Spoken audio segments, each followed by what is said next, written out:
Hello guys, welcome back to our channel part 3 of Reborn of the Devil.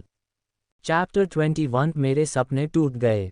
उसके जाने के बाद साहिल के चेहरे पे एक ईवल स्माइल थी कि अचानक से किसी लड़की ने आके उसे पीछे से गले लगा लिया और उसके सीने पे हाथ फेरते हुए बोली, ओहो बेबी तुम्हारी सो कोल्ड गर्लफ्रेंड चली गई है, अब तो मुझ पर ध्यान दे दो।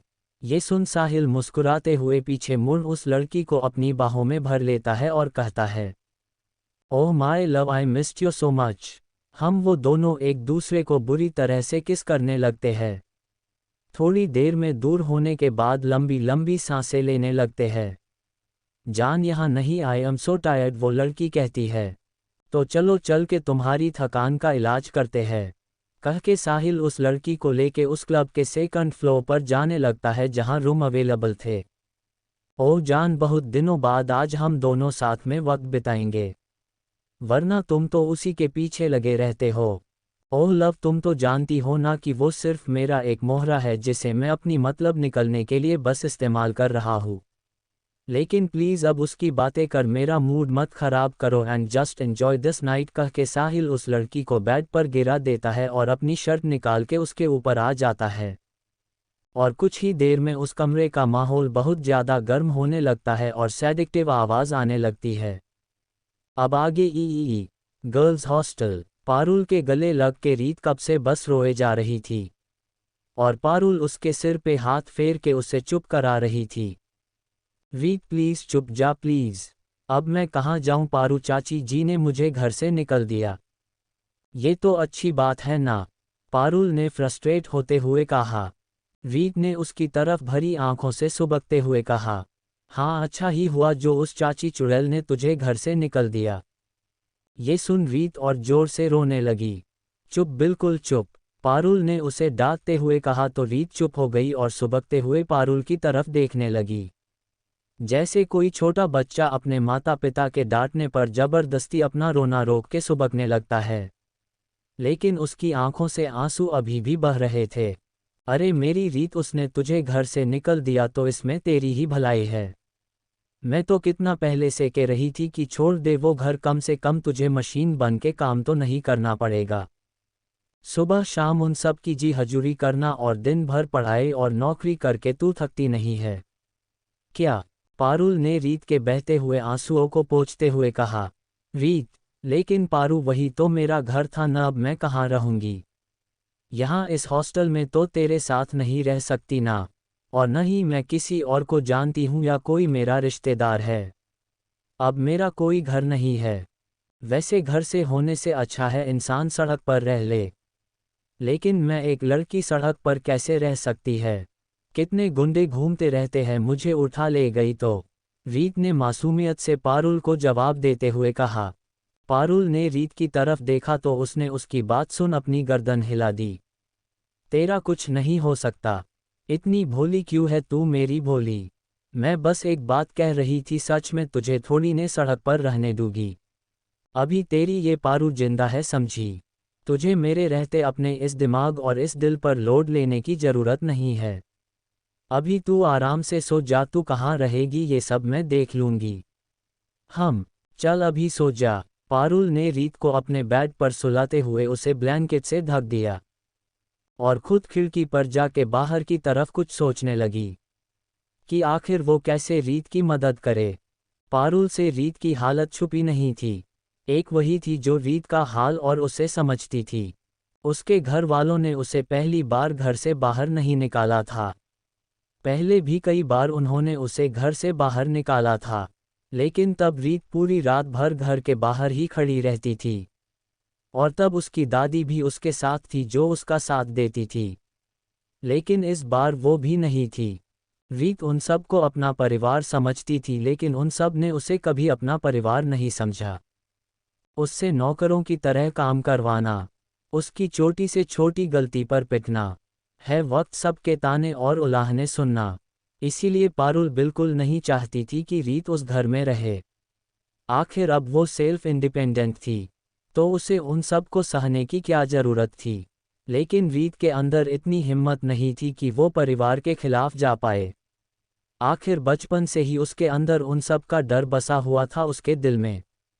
लेकिन इस बार रीत ने उस घर से दूर जाने की हिम्मत अपने भाई की वजह से दिखाई थी, क्योंकि अगर वो वहां रहती तो वो उसे जॉब नहीं करने देते। पारुल ने थोड़ी देर बाद कुछ सोचने के बाद अपने फ़ोन से किसी को कॉल किया।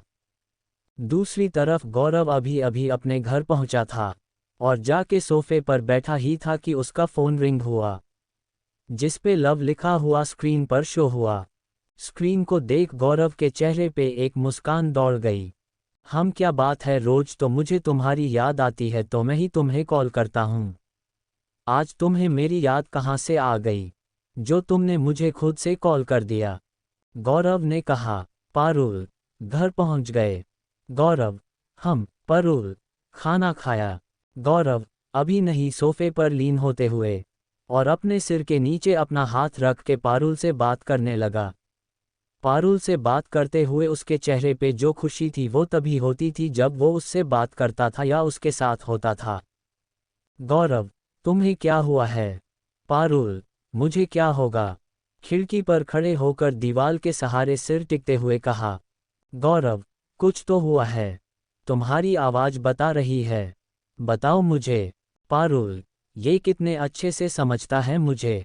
मन में सोचा, बस ऐसे ही। कुछ देर तक दोनों के बीच खामोशी पसारी रही। Gaurav, do you trust me? Parul, ये कैसा सवाल है? अगर ट्रस्ट नहीं होता तो तुमसे शादी करने का ख्याल भी अपने मन में नहीं लाती। गौरव, देन टेल मी, क्या बात है? पारुल ने एक गहरी सांस छोड़ते हुए कहा। रीत के घर वालों ने उसे घर से बाहर निकल दिया है। गौरव, वॉट? सोफे पर बैठते हुए कहा। पर क्यों?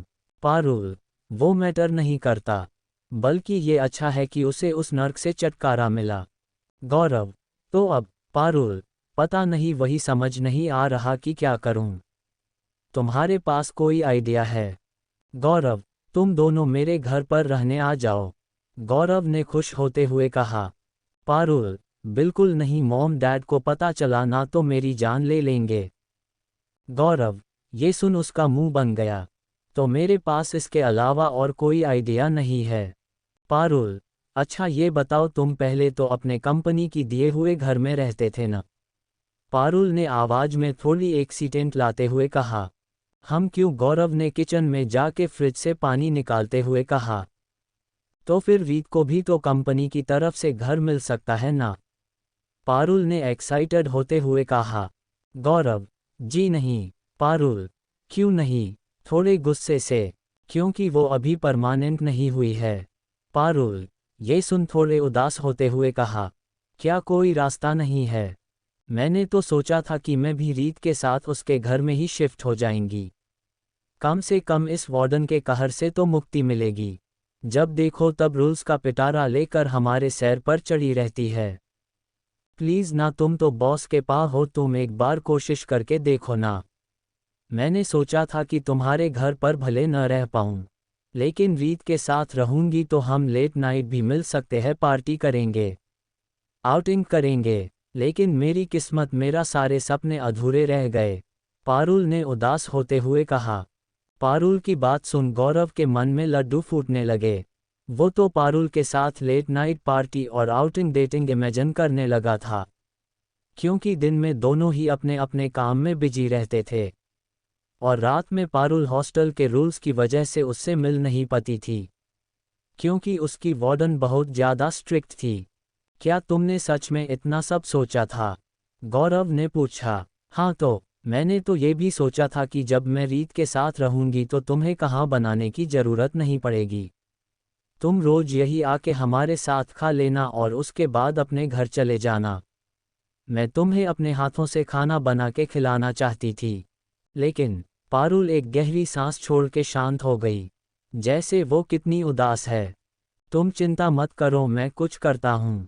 मैं तुम्हारे सपने टूटने नहीं दूंगा, गौरव ने आत्मविश्वास से कहा और अपने गिलास में भरा हुआ ग्लास पूरा खाली कर दिया, जैसे पारुल की आवाज ने उसके अंदर कितनी एनर्जी भर दी हो। पारुल, ओह बाय, कहते हुए उसने फ़ोन काट के चेहरे पर बड़ी सी स्माइल के साथ उसका नाचने का मन कर रहा था। और वो उछलने लगी। आई न्यू इट बेबी, तुम ही हो जो मेरी मदद कर सकते हो। एंड सॉरी, मैंने तुमसे थोड़ा सा झूठ बोला, क्योंकि मैंने ऐसा कुछ नहीं सोचा था। बट अगर मैं तुम्हें ये सब नहीं कहती तो तुम मेरी हेल्प नहीं करते। लेकिन आई प्रॉमिस, मैंने जी भी कहा है उसे पूरा करूंगी। ये कह अपने फ़ोन पर गौरव और अपनी वॉलपेपर पर लगी फ़ोटो को उसने चूम लिया और खुशी खुशी जाकर रीत के बगल में लेट गई। वालिया हाउस ई पार्थ बाहर से घर के अंदर आता है। इस वक्त उसका चेहरा देख के कोई भी कह सकता था कि उसका मूड ठीक नहीं है, इसीलिए किसी ने भी कुछ नहीं कहा। उसके पीछे पीछे ही ऋषि भी आ रहा था। पार्थ ने सीधे हाल में आते हुए एक नज़र सबको देखा। एक नौकर ने उसे पानी लाकर दिया। उसने सोफे पर बैठते हुए ग्लास का पानी पिया तो उसे किसी के रोने की आवाज़ आई। पार्थ बेटा देखो, आज तुम्हारी मामी के साथ क्या हादसा हो गया है। पार्थ ने अपनी नज़रें घुमा के मामी जी की तरफ देखा तो उसकी भौहें उठ गई। मामी जी के पैरों में नीचे से ऊपर तक प्लास्टर लगा हुआ था, लेकिन उसने कुछ कहा नहीं। मामी जी ने खुद ही कहा, पार्थ बेटा देखो, तुम्हारी मामी की टांग टूट गई। बेटा मैं तो तुम्हारे लिए आज बड़े ही प्यार से अपने हाथों से कहना बना के खिलाना चाहती थी, लेकिन हाय री मेरी किस्मत, मेरे किस्मत में ये सौभाग्य भी नहीं लिखा था।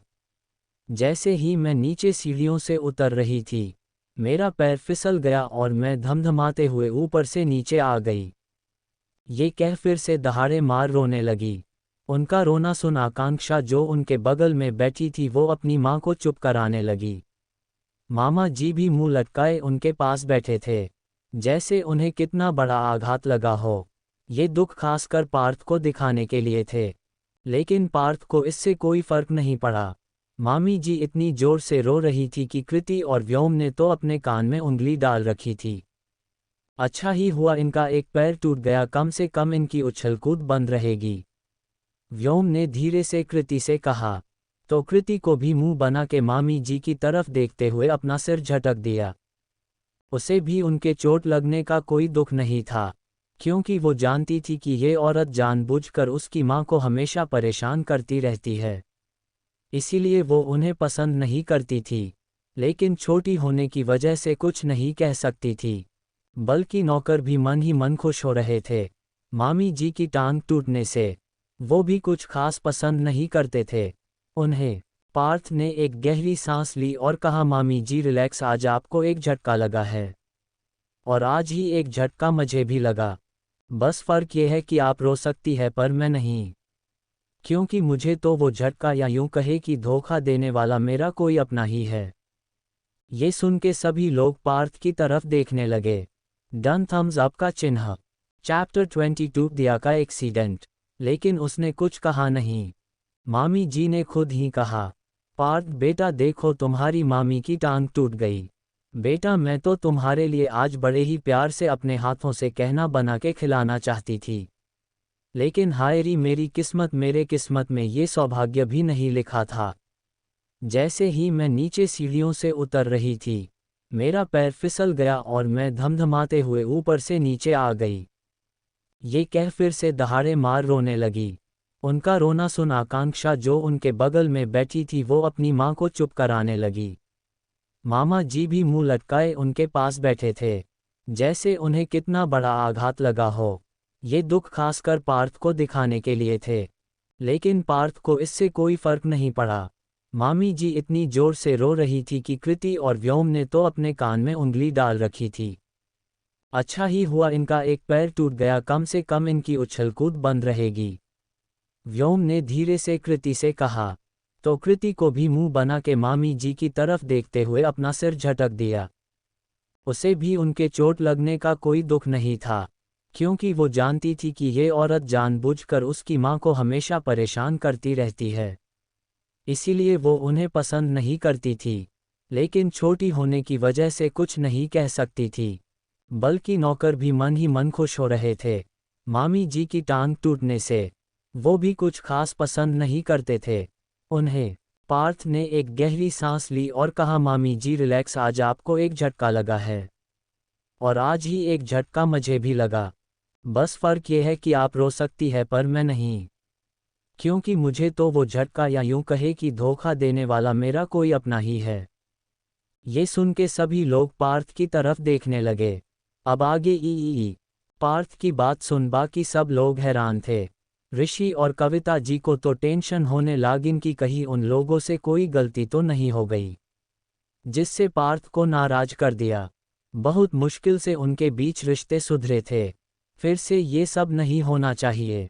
तो वही मामी जी ने ये सुन पार्थ की फैमिली को देख ताना मरते हुए कहा, सही कहा बेटा, ये अपने ही अपनों की पीठ में ऐसा खंजर घोंपते हैं कि। इससे पहले कि मामी जी कुछ कहती पार्थ ने बीच में रोकते हुए कहा, मामी जी आप जानना नहीं चाहेंगी कि वो धोखेबाज कौन है, इसके बाद उसे जी भर के ताने और गालियां दे देना हम। ये सुन के पार्थ की फैमिली की तो मानो सांसें ही अटक गई थी। व्योम और कीर्ति बेचैन होके पार्थ को तरफ देख रहे थे कि अब वो आगे क्या कहने वाला है। वही आकांक्षा मामी जी और मामा जी बिल्कुल निश्चित बैठे हुए थे, जैसे वो यहाँ तमाशा देखने के लिए बैठे हुए हो। आगे जो भी होने वाला था, पार्थ ने भी उन सब के एक्सप्रेशन नोट किए। उसे याद आया पिछले जन्म ने जब भी ऐसी कोई बात होती थी तो बिना उसके पीछे की वजह जाने पार्थ हमेशा अपनी फैमिली को ही टारगेट करता था और उसके मामा की फैमिली तमाशा देखते थे। लेकिन इस बार कुछ अलग होने वाला था। वैसे मामी जी आपको क्या लगता है, धोखा देने वाले को क्या सजा देनी चाहिए? पार्थ ने अपनी मामी को देखते हुए पूछा। ये सुन मामी जी के चेहरे पे मुस्कुराहट आ गई, ये सोच के कि पार्थ उनसे उनकी राय पूछ रहा है। उन्होंने पार्थ की फैमिली की तरफ देखा जिनके चेहरे पर 12 बजे हुए थे। सौरभ जी पार्थ के डैड भी वही थे, लेकिन उन्होंने कुछ नहीं कहा और उनके चेहरे पे कोई एक्सप्रेशन भी नहीं दिखाई दे रहा था। देवेश मामा जी भी मामी जी के बगल में ही बैठे हुए थे।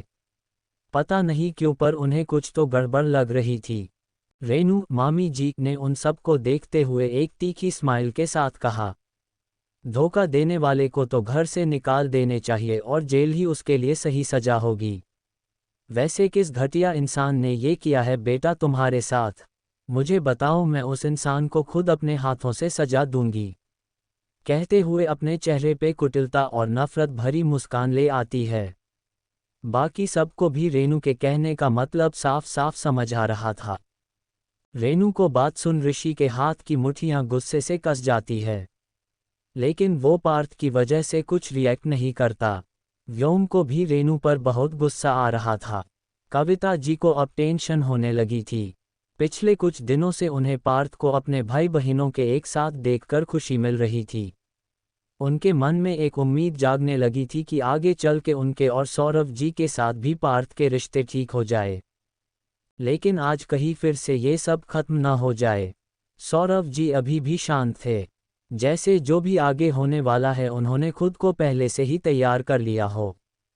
कृति का दिल भी जोरों से धड़क रहा था। आकांक्षा भी बस पार्थ के कुछ बोलने का इंतजार कर रही थी। रहने दीजिए मामी जी, मुझे नहीं लगता कि आप उस इंसान को सजा दे पाएंगी, पार्थ ने कहा। रेनू, ऐसा क्यों कह रहे हो बेटा? पार्थ, मामी जी, क्योंकि वो इंसान कोई और नहीं बल्कि आपके प्यारे पतिदेव मिस्टर देवेश है। ये सुन के तो मामी जी को जैसे सांप सूंघ गया हो और मामा जी का मुंह काला पड़ गया। आकांक्षा के भी होश उड़ गए और बाकी घर वाले तो हैरान थे, लेकिन जैसे मानो उनकी रुकी हुई सांसें फिर से चलने लगी। तीनों भाई बहनों ने एक दूसरे की तरफ देखा, जिस पर हैरानी और खुशी के भाव थे। खुशी इस बात की उनकी फैमिली में से किसी की कोई गलती नहीं थी, और हैरानी उन्हें पार्थ की बात सुन के हुई। हॉस्पिटल में दिया हॉस्पिटल बेड पर बेहोश लेटी हुई थी। उसके सिर पर पट्टी बंधी हुई थी। उसके हाथ पैर में भी थोड़ी चोट लगी हुई थी। धीरे धीरे उसे होश आने लगी थी। उसने जब अपनी आंखें खोली तो उस अपने आसपास देखा और बेड पर बैठने को कोशिश करने लगी। अरे बेटा, आराम से लेटी रहो, उठ क्या रही हो? दिया ने सामने देखा तो वही लेडी थी जो उसे मंदिर में मिली थी, जिसने उसे प्रसाद दिया था। दिया, आंटी जी आप? हाँ बेटा, तुमने मेरी जान बचाने के लिए खुद की जान खतरे में डाल दी। क्यों? दिया, ये क्या कह रही है आप? आंटी जी, आप मेरी माँ जैसी है, आपने मुझे प्रसाद देकर मेरा पेट भरा था। और सबसे बड़ी बात, एक इंसान का फर्ज होता है दूसरे इंसान की मदद करना। मैंने बस वही किया। फ्लैशबैक। वो लेडी कुछ देर दिया से बातें करके पंडित जी से मिलके और माता रानी को प्रणाम करके मंदिर के बाहर जाने लगती है। दिया भी अपना पेट भर चुकी थी। उसने सोचा था कि अगर मंदिर में शायद कोई धर्मशाला हुई तो वो वहां रात रुक सकती है, लेकिन उसे निराशा ही हाथ लगी। अपने लिए कोई नया जगह ढूंढने के लिए दिया भी अपना सामान लेके मंदिर से बाहर जा रही थी कि तभी उसकी नज़र उसी लेडी मिसेज सिंघानिया पर पड़ती है, जो एक कार से थोड़ी दूर पर ही खड़ी होकर किसी से बात कर रही थी। वो रोड की तरफ खड़ी थी। तभी दिया की नज़र उनकी तरफ आ रही कार पर पड़ती है। क्योंकि वो कार ढलान होने की वजह से पीछे की तरफ आ रही थी, शायद उस कार में कोई नहीं था। दिया जैसे ही ये देखती है वो मिसेज सिंघानिया की तरफ भागती है और उन्हें धक्का देके खुद आगे आ जाती है, क्योंकि उसे हटने का टाइम नहीं मिल पाया, जिसकी वजह से उसे चोट लग जाती है और वो वही लहूलुहान होकर रोड पर गिर जाती है। मिसेज सिंघानिया ही उसे हॉस्पिटल लेकर आई थी। Flashback and. तभी रूम के अंदर डॉक्टर आती है और दिया को चेक करके उस लेडी से कहती है, मिसेज सिंघानिया आप इन्हें अब घर ले जा सकती है, अब ये खतरे से बाहर है। उस लेडी का नाम शैली सिंघानिया था। सिंघानिया परिवार शहर के जाने माने परिवारों में से एक था, यहाँ तक कि ये हॉस्पिटल भी सिंघानिया फैमिली का ही था। बेटा तुम मेरे साथ मेरे घर चलो, तुमने मेरी जान बची है, बहुत बड़ा कर्ज है तुम्हारा मुझ पर। दिया कुछ कहना चाहती थी पर शैली जी ने उसकी नहीं सुनी और दिया को माना ही लिया। दिया के पास भी रहने का कोई ठिकाना नहीं था, तो उसने भी माता रानी की मर्जी समझ शैली जी की बात मान ली। दूसरी तरफ डैनी अपनी चेयर पर किसी राजा की तरह बैठा हुआ था। तभी डेविड उससे कहता है, बॉस देश में आजकल लड़कियों की किडनैपिंग बहुत हो रही है। ऐसा लगता है कि कोई है जो हमसे बगावत पर उतर आया है। आर्यन, कौन है वो कामिना जिसे डैनी का भी डर नहीं? ये जानते हुए भी कि ऐसा करके केडी उसे सीधे मौत देगा, उसके बावजूद ऐसी घटिया हरकत कौन कर सकता है? अभी तक पता नहीं चला बॉस, बट हम बहुत जल्द पता लगा लेंगे। डैनी अपनी चेयर पर पीछे की तरफ झुकते हुए, जल्दी डेविड, इससे पहले कि हम दुश्मन अपने काम को अंजाम दे, हमें उसे उसके अंजाम तक पहुंचाना होगा। डैनी ने सिगरेट का कश लेते हुए कहा। चैप्टर 23 एक्सीडेंटल किस। तभी रूम के अंदर डॉक्टर आती है और दिया को चेक करके उस लेडी से कहती है, मिसेज सिंघानिया आप इन्हें अब घर ले जा सकती है, अब ये खतरे से बाहर है। उस लेडी का नाम शैली सिंघानिया था। सिंघानिया परिवार शहर के जाने माने परिवारों में से एक था, यहाँ तक कि ये हॉस्पिटल भी सिंघानिया फैमिली का ही था। बेटा तुम मेरे साथ मेरे घर चलो, तुमने मेरी जान बची है, बहुत बड़ा कर्ज है तुम्हारा मुझ पर। दिया कुछ कहना चाहती थी पर शैली जी ने उसकी नहीं सुनी और दिया को माना ही लिया। दिया के पास भी रहने का कोई ठिकाना नहीं था, तो उसने भी माता रानी की मर्जी समझ शैली जी की बात मान ली। दूसरी तरफ डैनी अपनी चेयर पर किसी राजा की तरह बैठा हुआ था। तभी डेविड उससे कहता है, बॉस देश में आजकल लड़कियों की किडनैपिंग बहुत हो रही है। ऐसा लगता है कि कोई है जो हमसे बगावत पर उतर आया है। आर्यन, कौन है वो कामिना जिसे डैनी का भी डर नहीं? ये जानते हुए भी कि ऐसा करके केडी उसे सीधे मौत देगा, उसके बावजूद ऐसी घटिया हरकत कौन कर सकता है? अभी तक पता नहीं चला बॉस, बट हम बहुत जल्द पता लगा लेंगे। डैनी अपनी चेयर पर पीछे की तरफ झुकते हुए, जल्दी डेविड, इससे पहले कि हम दुश्मन अपने काम को अंजाम दे, हमें उसे उसके अंजाम तक पहुंचाना होगा। डैनी ने सिगरेट का कश लेते हुए कहा। अब आगे ई गुलाब गुलाब गुलाब गुलाब गुलाब गुलाब वालिया हाउस। सभी लोग पार्थ की बात सुन हैरान थे। सौरभ जी शांत थे, उनके चेहरे से कुछ पता नहीं चल रहा था कि उनके मन में क्या चल रहा है, लेकिन अंदर ही अंदर वो भी हल्का महसूस कर रहे थे। तो बताए मामी जी, क्या करना चाहिए मुझे? मामा जी को जेल भेजना चाहिए या नहीं? नहीं नहीं, ऐसा कैसे हो सकता है बेटा, जरूर कोई गलतफहमी हुई है, तुम्हारे मामा जी ऐसा नहीं कर सकते। वो अपना काम बहुत ही ईमानदारी से करते हैं, जरूर उन्हें किसी ने फंसाया है। बेटा एक बार तुम ही सोच के देखो, आज तक तो ऐसा कभी नहीं हुआ था, तो आज अचानक? पार्थ, अचानक नहीं मामी जी, अचानक नहीं। मामा जी आज से नहीं, शुरू से ही हमारी कंपनी में छोटे छोटे अमाउंट के घोटाले करते आए हैं और उन सब की डिटेल्स इन फाइल्स में है। पार्थ ने टेबल पर पड़ी फाइल की तरफ इशारा करते हुए कहा। सभी लोग उस फाइल की तरफ देखने लगे। व्योम ने जल्दी से वो फाइल उठा के देखने लगा। ओह माय गॉड, व्योम ने एक एक पेज पलटते हुए मामा जी के द्वारा किए हुए घोटालों के नंबर्स को देखते हुए कहा। कमाल है मामा जी, हम क्या हाथ मारा है आपने, धीरे धीरे आपने करीब अब तक कितने ही करोड़ का घोटाला किया है। मामा जी वैसे तो आप कहते रहते हैं कि आपके पास पैसे नहीं है, आखिर ये पैसे कौन सी तिजोरी में रखे हैं आपने जो आज तक दिखाई नहीं दिए। जरा हमें भी तो बता दीजिए।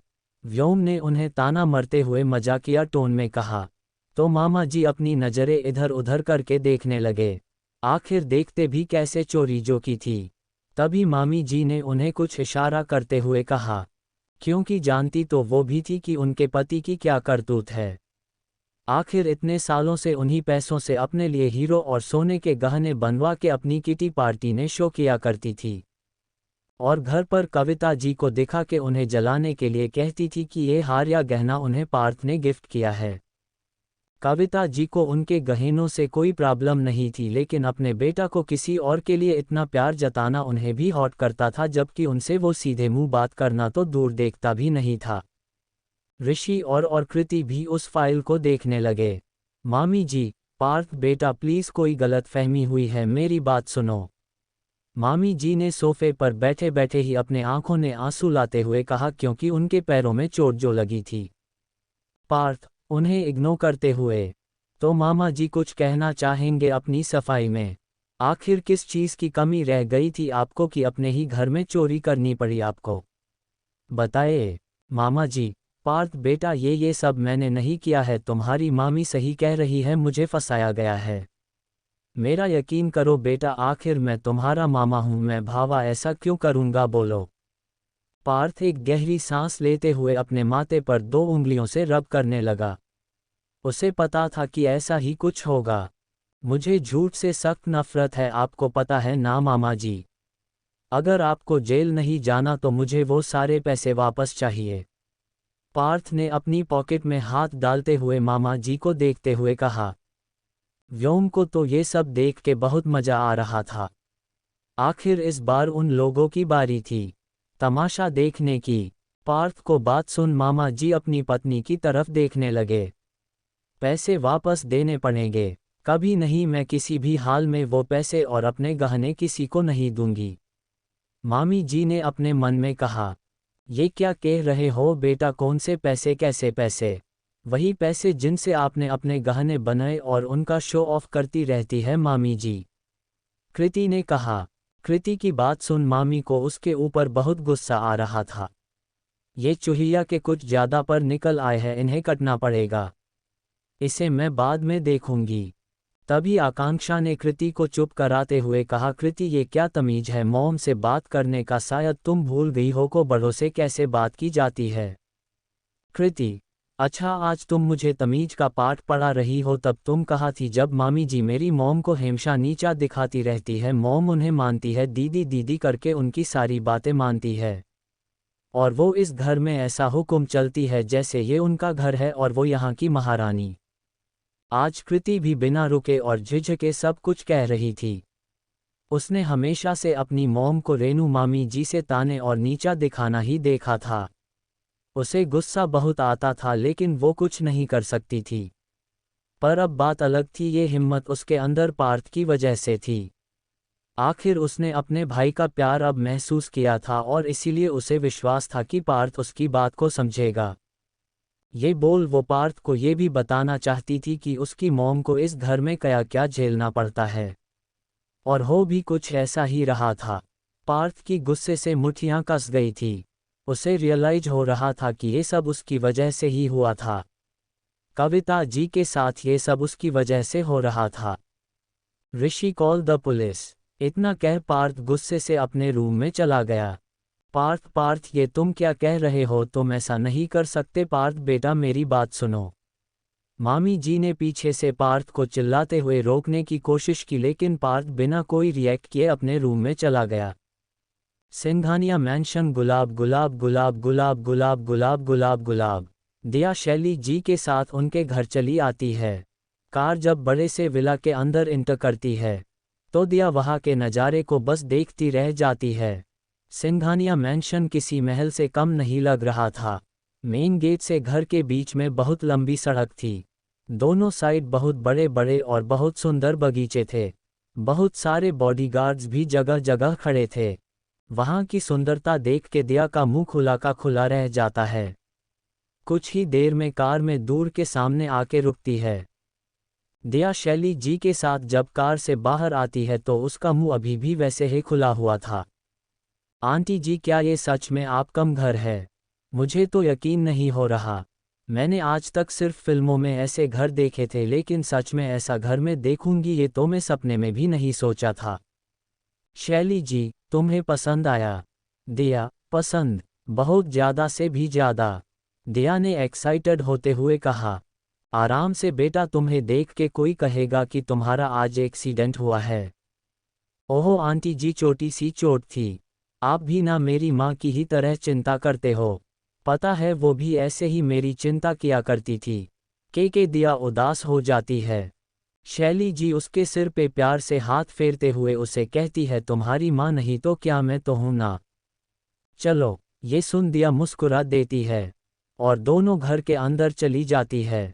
रात के सब सो चुके थे। दिया अपने रूम से बाहर आती है। उसे नींद नहीं आ रही थी क्योंकि ये उसके लिए नई जगह थी। उसे थोड़ी बेचैनी हो रही थी। वो किचन में पानी पीने के लिए उसकी तरफ बढ़ जाती है, लेकिन उसे अचानक से किचन में कुछ खड़बड़ाने की आवाज़ आती है। किचन में अभी भी अंधेरा था, जिससे उसे कुछ दिखाई नहीं दे रहा था। वो ये सोच के डर जाती है कि कहीं घर में कोई चोर तो नहीं घुस आया, क्योंकि इस वक्त घर में सिर्फ 3 लोग ही मौजूद थे। दिया, नैना, शैली जिनकी बेटी और शैली जी। नौकर सब पहले ही जा चुके थे और गार्ड्स घर के बाहर थे। तो फिर ये कौन है? दिया, तुझे ही कुछ करना होगा। आंटी जी ने तुझे अपने घर में पनाह दी है।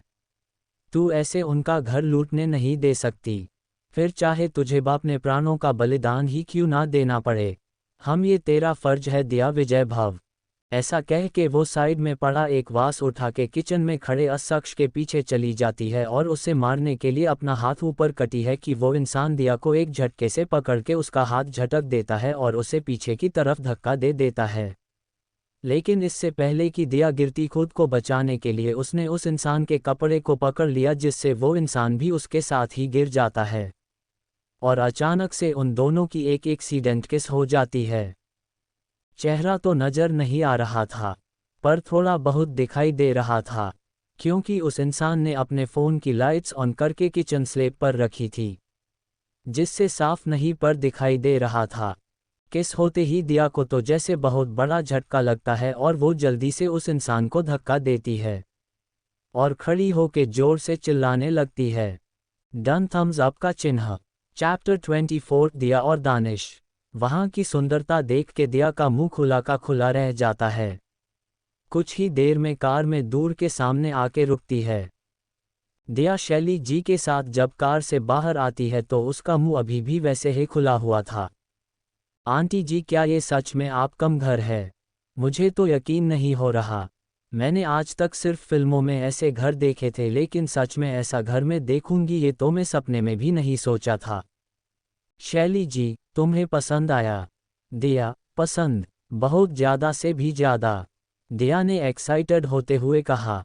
आराम से बेटा, तुम्हें देख के कोई कहेगा कि तुम्हारा आज एक्सीडेंट हुआ है। ओहो आंटी जी, छोटी सी चोट थी। आप भी ना मेरी माँ की ही तरह चिंता करते हो। पता है वो भी ऐसे ही मेरी चिंता किया करती थी। के दिया उदास हो जाती है। शैली जी उसके सिर पे प्यार से हाथ फेरते हुए उसे कहती है, तुम्हारी माँ नहीं तो क्या मैं तो हूं ना। चलो, ये सुन दिया मुस्कुरा देती है और दोनों घर के अंदर चली जाती है। रात के सब सो चुके थे। दिया अपने रूम से बाहर आती है। उसे नींद नहीं आ रही थी क्योंकि ये उसके लिए नई जगह थी। उसे थोड़ी बेचैनी हो रही थी। वो किचन में पानी पीने के लिए उसकी तरफ बढ़ जाती है, लेकिन उसे अचानक से किचन में कुछ खड़बड़ाने की आवाज़ आती है।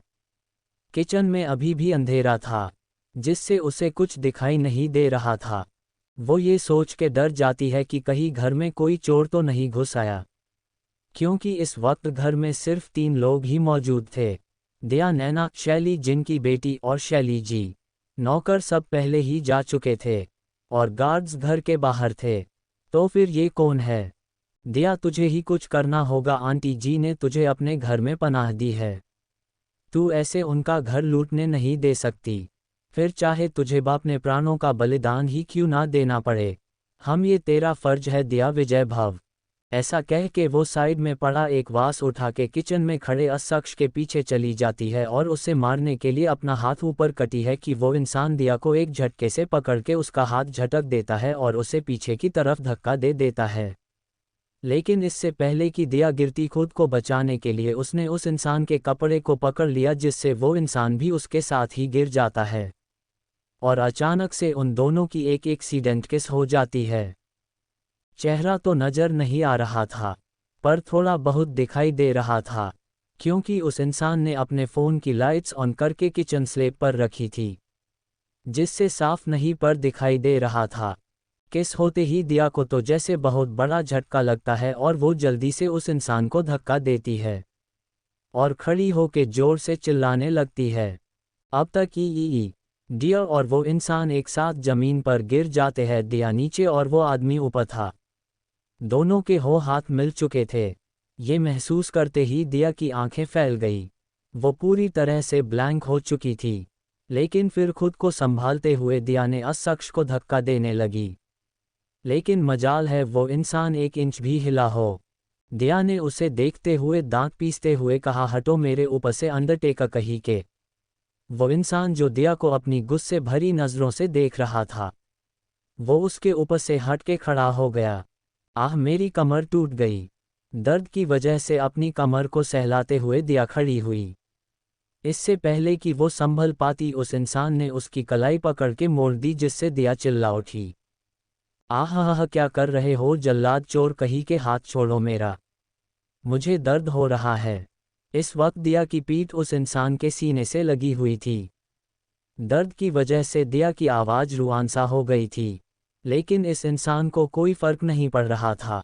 हुआ तुम यहाँ क्या कर रही हो? उस इंसान ने दांत पीसते हुए दिया के हाथ को और कस के मोड़ते हुए कहा, जिससे दिया की एक और बार चीख निकल गई। आह, छोड़ो मेरा हाथ, मुझे दर्द हो रहा है। जल्लाद चोर कही के, दिया ने गुस्से से चिल्लाते हुए कहा। लेकिन उसकी बात का उस इंसान पर कोई असर नहीं हुआ कि तभी सारी लाइट्स ऑन हो गई। उन दोनों के सामने शैली जी खड़ी थी। शोर सुन के शैली जी बाहर आ गई थी, तो सामने का नज़ारा देख के वो हैरान थी। आंटी, आंटी देखो, ये चोर मेरे साथ क्या कर रहा है। आंटी, पुलिस को बुलाओ, गार्ड्स को बुलाओ जल्दी, ये चोर है। हाथ छोड़िए उनका। दानिश, ये क्या कर रहे हैं आप? शैली जी ऑर्डर देते हुए कहा। नहीं मॉम, ये लड़की। दानिश, वो इस घर की मेहमान है। ये सुनते ही दानिश ने दिया का हाथ छोड़ दिया। आह, दिया ने अपना हाथ सहलाते हुए देखा, जो जोर से पकड़ने की वजह से लाल हो चुका था, और दानिश से छूटते ही जल्दी से शैली जी के पास चली जाती है। आंटी, क्या आप इस चोर को जानती है? मॉम, दानिश ने दिया की तरफ देखते हुए गुस्से से कहा।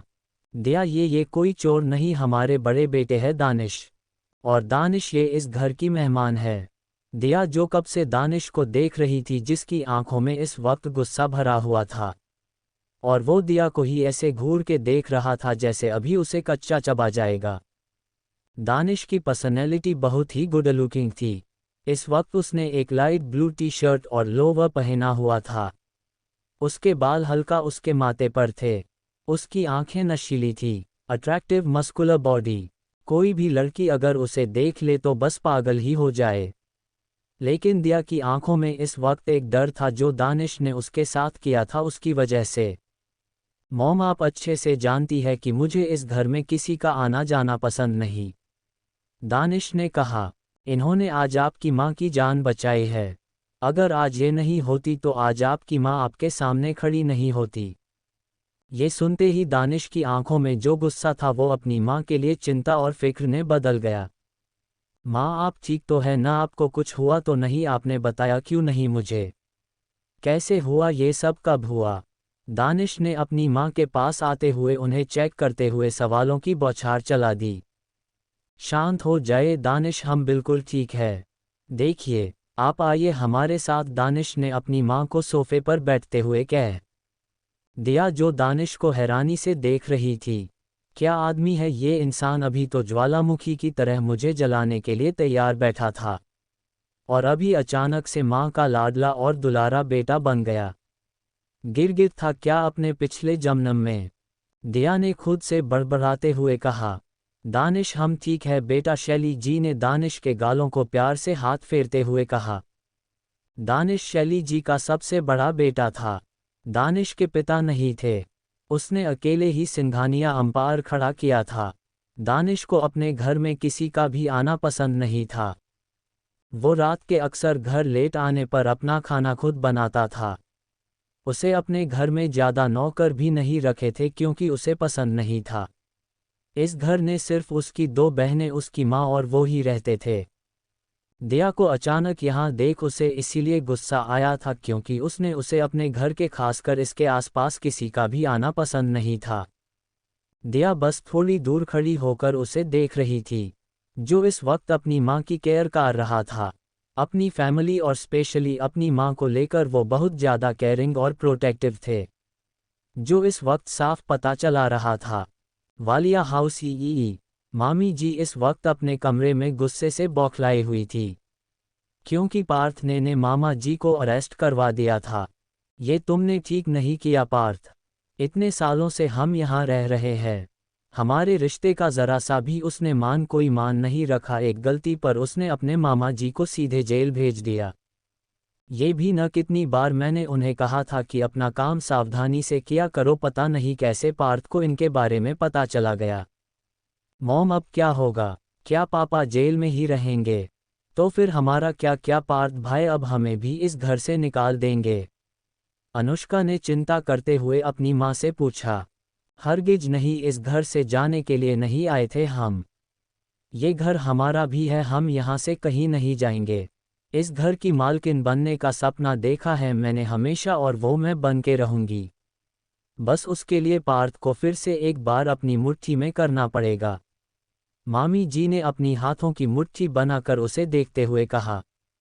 तुम्हारा नालायक भाई कहाँ है? कितने दिनों से घर नहीं आया वो।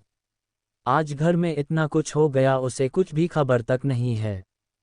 कितनी बार कहा है उसे कि वो भी पार्थ के ऑफिस में जाकर ऋषि की तरह काम करे, लेकिन इस आवारागर्दी करने से फुर्सत नहीं मिलती। मामी जी ने गुस्से से कहा। पता नहीं मॉम, वो अपने दोस्तों के साथ आउटिंग पर गए थे, तभी से उनका फ़ोन नहीं बलाग रहा है। मुझे भी नहीं पता कि वो कहाँ है। रेनू, मामी जी, पता नहीं क्या करेगा ये लड़का। मेरी एक भी नहीं सुनता, बस अयाशी करने में लगा रहता है।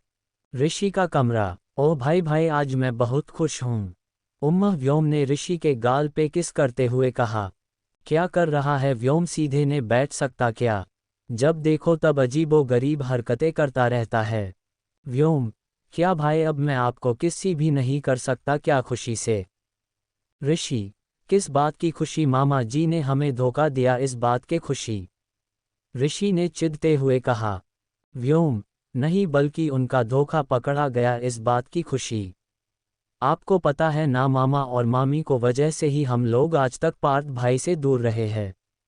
वही लोग हैं जो हमेशा पार्थ भाई के कान भरते रहते थे हमारे खिलाफ। लेकिन अब शायद भाई को उन लोगों की सच्ची के बारे में पता चल गया है। अब भाई उनके बातों में नहीं पड़ने वाले, है ना भाई? ऋषि, कुछ सोचते हुए, हम शायद तू सच कह रहा है। पिछले कुछ दिनों से भाई के बिहेवियर में बहुत से चेंजेस आए हैं, जो अच्छे हैं। शायद अब हम हमारे भाई वापस मिल जाए। ऋषि ने मुस्कुराते हुए कहा। व्योम, ऐसा ही होगा भाई। ये कह फिर से ऋषि को किस करने के लिए लपका, लेकिन ऋषि इससे पहले ही है गया और व्योम नीचे गिर पड़ा, जो देख ऋषि हंसने लगा और बाहर से रूम में आती हुई कृति भी डन थम्स अप का चिन्ह चैप्टर 25 व्योम और कृति की फाइट दिया की गलती। पता नहीं मॉम वो अपने दोस्तों के साथ आउटिंग पर गए थे। तभी से उनका फ़ोन नहीं बलाग रहा है। मुझे भी नहीं पता कि वो कहाँ है। रेनू मामी जी पता नहीं क्या करेगा ये लड़का। मेरी एक भी नहीं सुनता।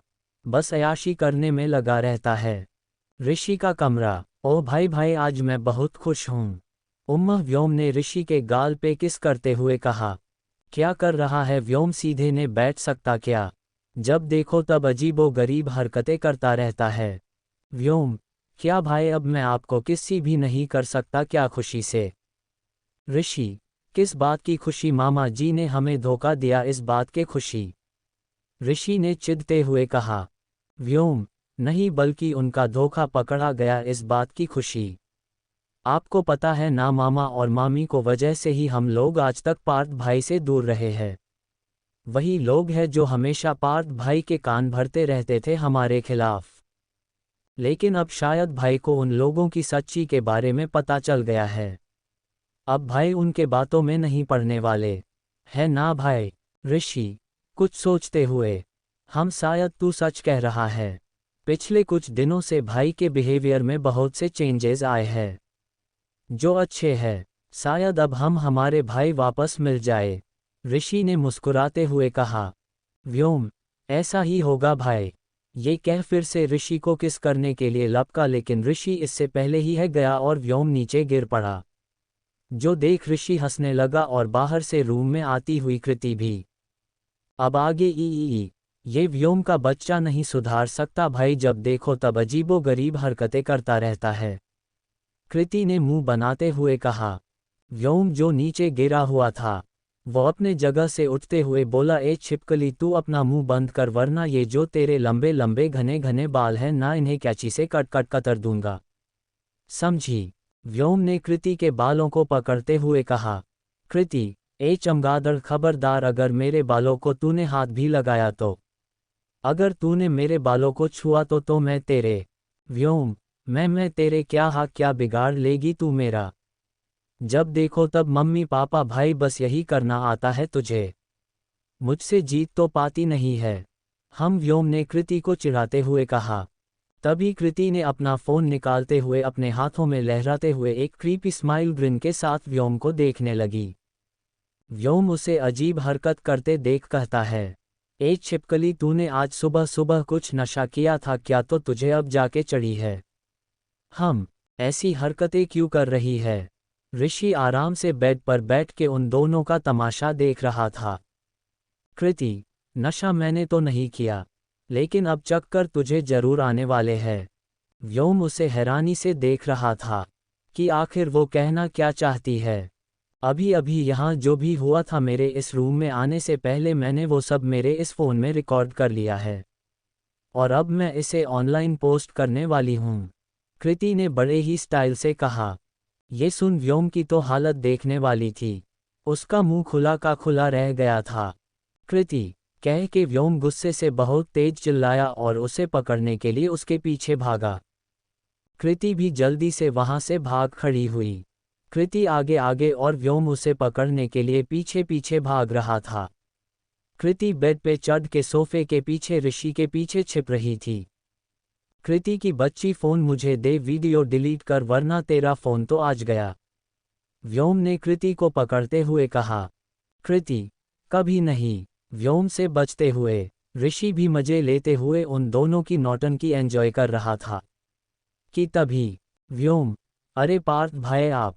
कृति ने जैसे ही इस तरफ देखा वैसे व्योम ने उसका फ़ोन छीन के पटक दिया। ये देख कृति का मुंह खुला का खुला रह गया। ए कृति रोते सबकते हुए अपने फ़ोन को देखती है। नीचे से अपना फ़ोन उठाते हुए गुस्से से व्योम को घूर के देखते हैं। ये तूने ठीक नहीं किया चमगादड़ कहीं के।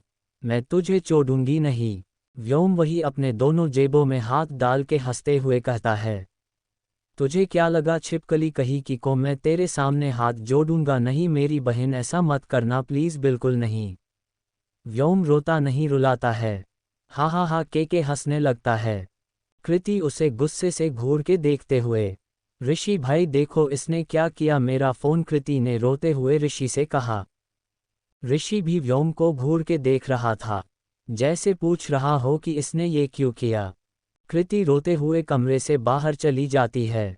ये क्यों किया तूने व्योम, पता है ना तुझे उसे कितना प्यार था अपने फ़ोन से। अब जाके माना उसे। अच्छा आपने तब कुछ क्यों नहीं किया जब वो मेरा वीडियो पोस्ट करने वाली थी, क्या इज्जत रह जाती मेरी सबके सामने। आपको पता है ना कि एक एक्टर की इमेज कितनी इम्पोर्टेंट होती है व्यूअर्स की नज़रों में, और मैं इस बार उसे नहीं मानने वाला, इसीलिए आप मुझे तो कुछ मत कहिए। ये कह वो भी बाहर चला जाता है। ऋषि, ये दोनों नहीं सुधर सकते, क्या करूं मैं इनका, ऋषि ने फ्रस्ट्रेट होते हुए कहा। दूसरी तरफ पार्थ के रूम में सॉरी। पार्थ का दिमाग बहुत खराब था। उसे अपने पिछली जन्म की बातें याद करके खुद पे ही बहुत ज़्यादा गुस्सा आ रहा था। उसे कुछ समझ नहीं आ रहा था कि वो कैसे आखिर अपने रिश्तों को संभाले। कुछ तो उसकी रिजिड पर्सनैलिटी की वजह से भी था, जो उसे बदलने में प्रॉब्लम हो रही थी। आज जब कृति ने उसे कविता जी के बारे में बताया तो उसे अंदर से बहुत ही ज़्यादा गिल्टी फील हो रहा था। पार्थ ने सोच लिया था कि पहले अब वो अपने रिश्तों को ठीक करेगा, फिर चाहे उसके लिए उसे अपनी पर्सनैलिटी के अगेंस्ट ही क्यों न जाना पड़े, और अब उसके फैमिली को परेशान करने वालों को वो माफ़ नहीं करेगा। ऐसी ही पिछली बातों को और अपनी गलतियों के बारे में सोचते हुए उन्हें कैसे सुधारना है, ये सब सोचते हुए पार्थ अपने बिस्तर पर लेटे लेटे कब सो गया उसे खुद को पता नहीं चला। अगली सुबह ही सिंघानिया मैंशन, सभी लोग इस वक्त ब्रेकफास्ट कर रहे थे। दिया तो आराम से अपना खाना खा रही थी।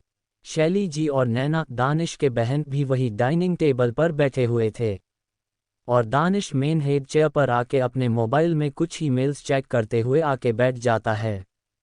सर्वेंट लाके उसे उसका ब्रेकफास्ट सर्व करता है, और एक ग्लास में जूस भी था। दिया, जिसका ध्यान सिर्फ अपने खाने में था, अचानक से दानिश को अपने बगल में बैठे देख डर जाती है, क्योंकि वो दानिश की चेयर के एग्जैक्ट लेफ्ट साइड में ही बैठी थी।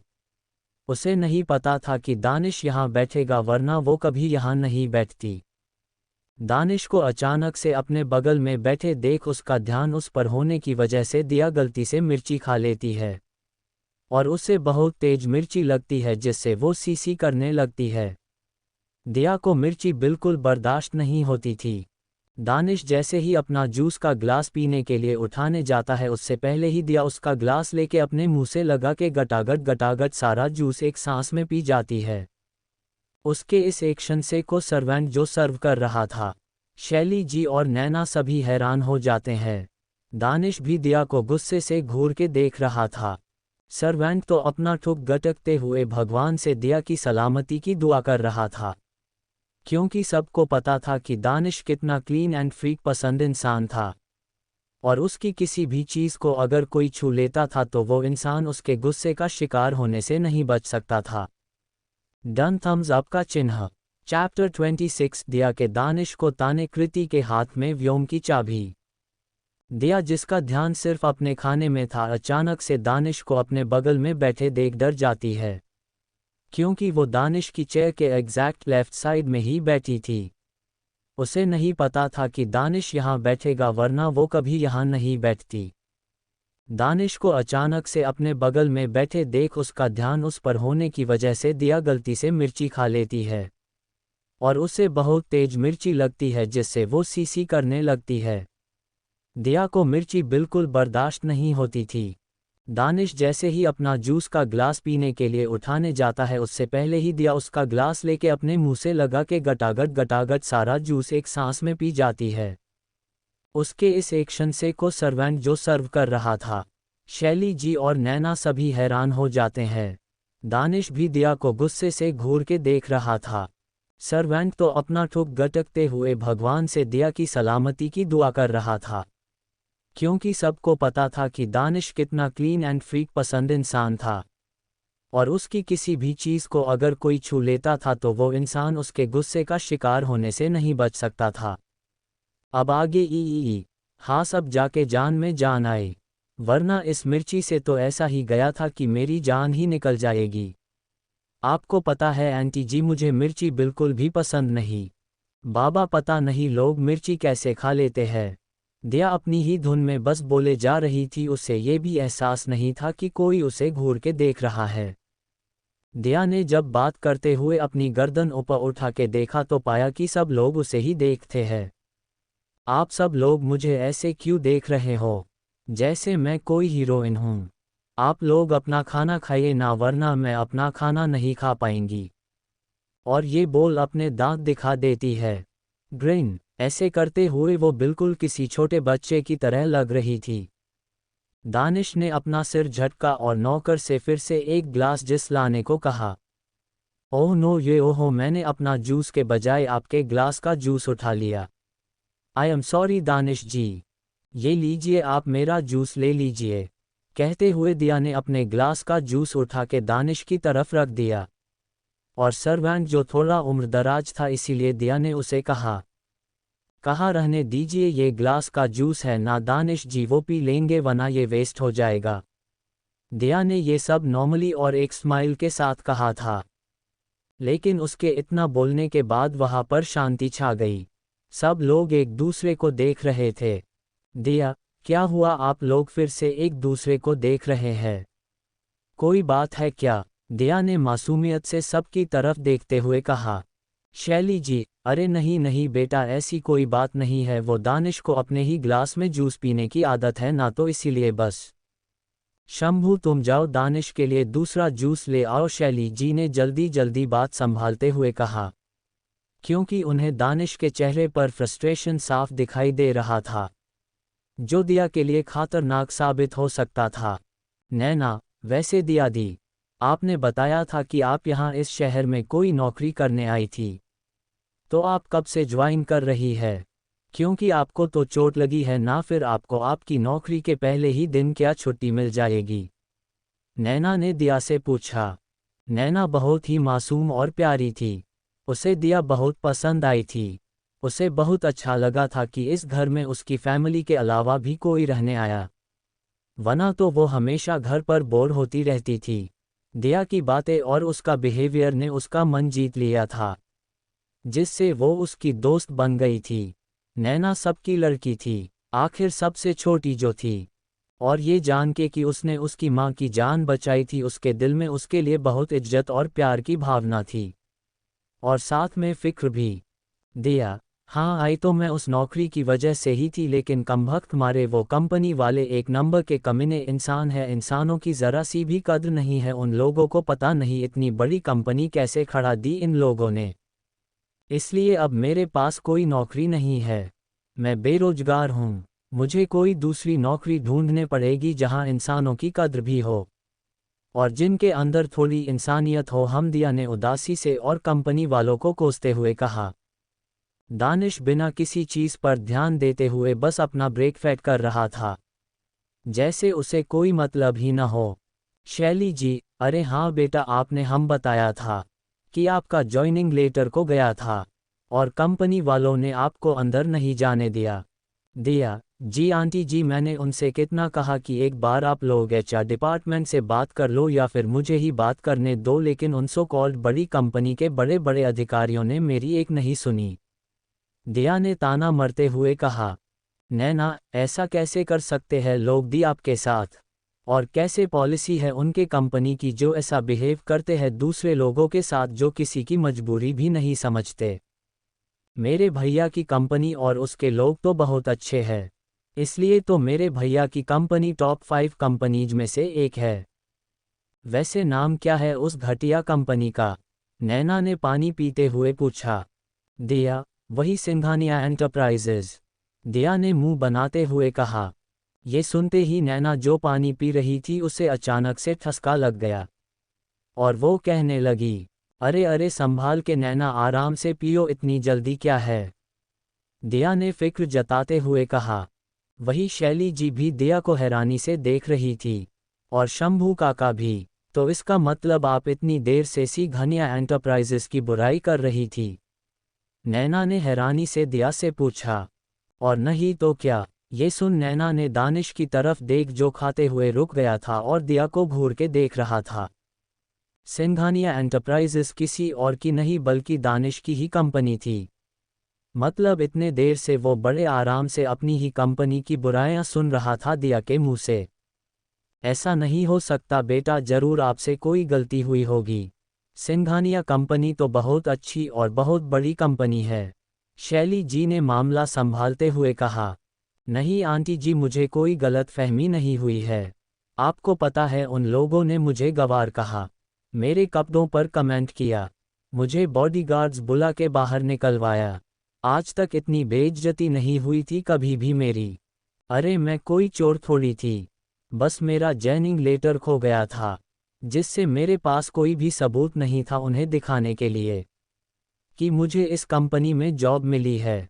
वो इन कंपनी वालों ने खुद मुझे हीरे किया है मेरी क्वालिफिकेशन देख के, और उन सब ने मुझे गवार कहा।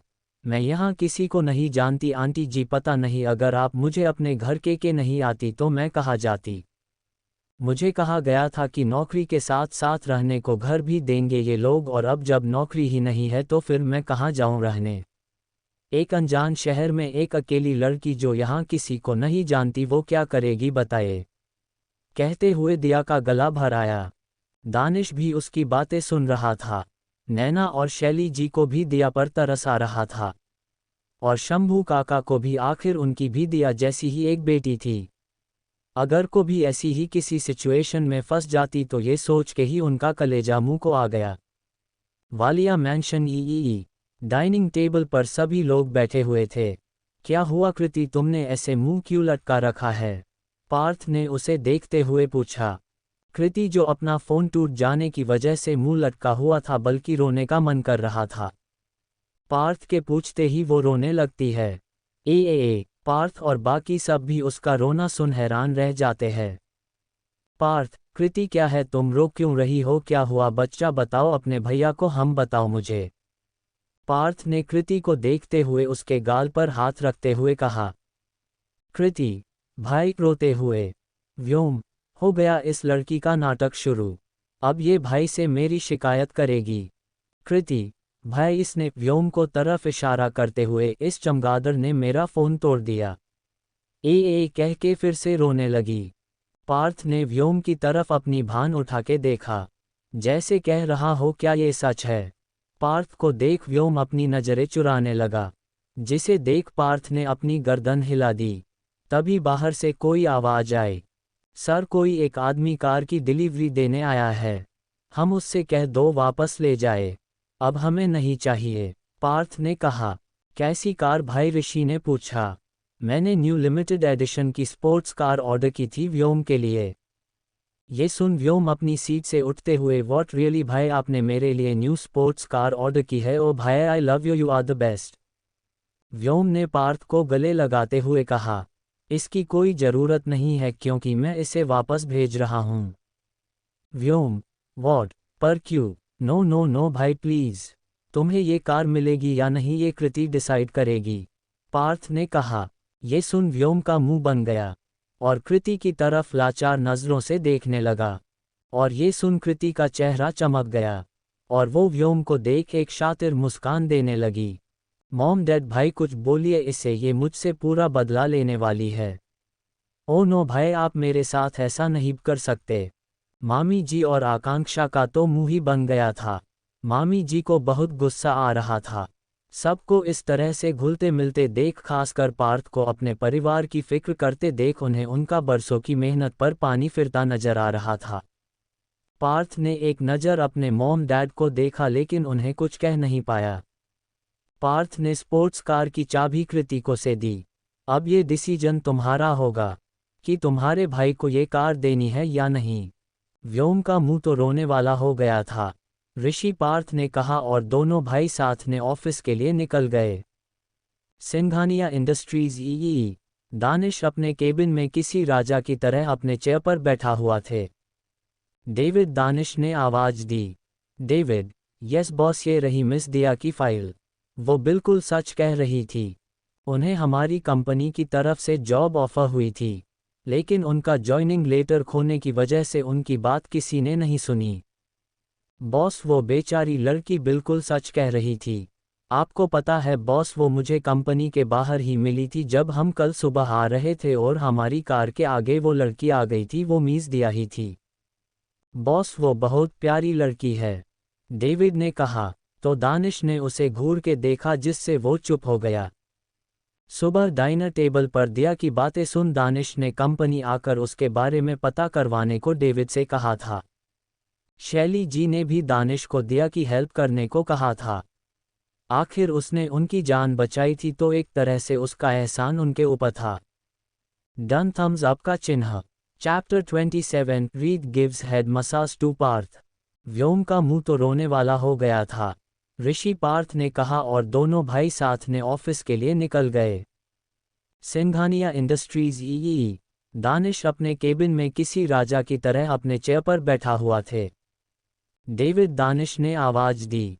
डेविड, यस बॉस, ये रही मिस दिया की फाइल।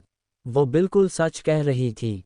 उन्हें हमारी कंपनी की तरफ से जॉब ऑफर हुई थी, लेकिन उनका जॉइनिंग लेटर खोने की वजह से उनकी बात किसी ने नहीं सुनी। बॉस, वो बेचारी लड़की बिल्कुल सच कह रही थी।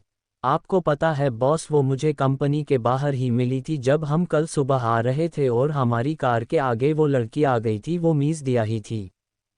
बॉस, वो बहुत प्यारी लड़की है, डेविड ने कहा। तो दानिश ने उसे घूर के देखा जिससे वो चुप हो गया। सुबह डाइनर टेबल पर दिया की बातें सुन दानिश ने कंपनी आकर उसके बारे में पता करवाने को डेविड से कहा था। शैली जी ने भी दानिश को दिया की हेल्प करने को कहा था। आखिर उसने उनकी जान बचाई थी तो एक तरह से उसका एहसान उनके ऊपर था। अब आगे एम सॉरी गुलाब गुलाब। खुराना हाउस। निशी, मॉम, मेरा ब्रेकफास्ट कहाँ है? नीलम, जल्दी करो, मुझे लेट हो रहा है।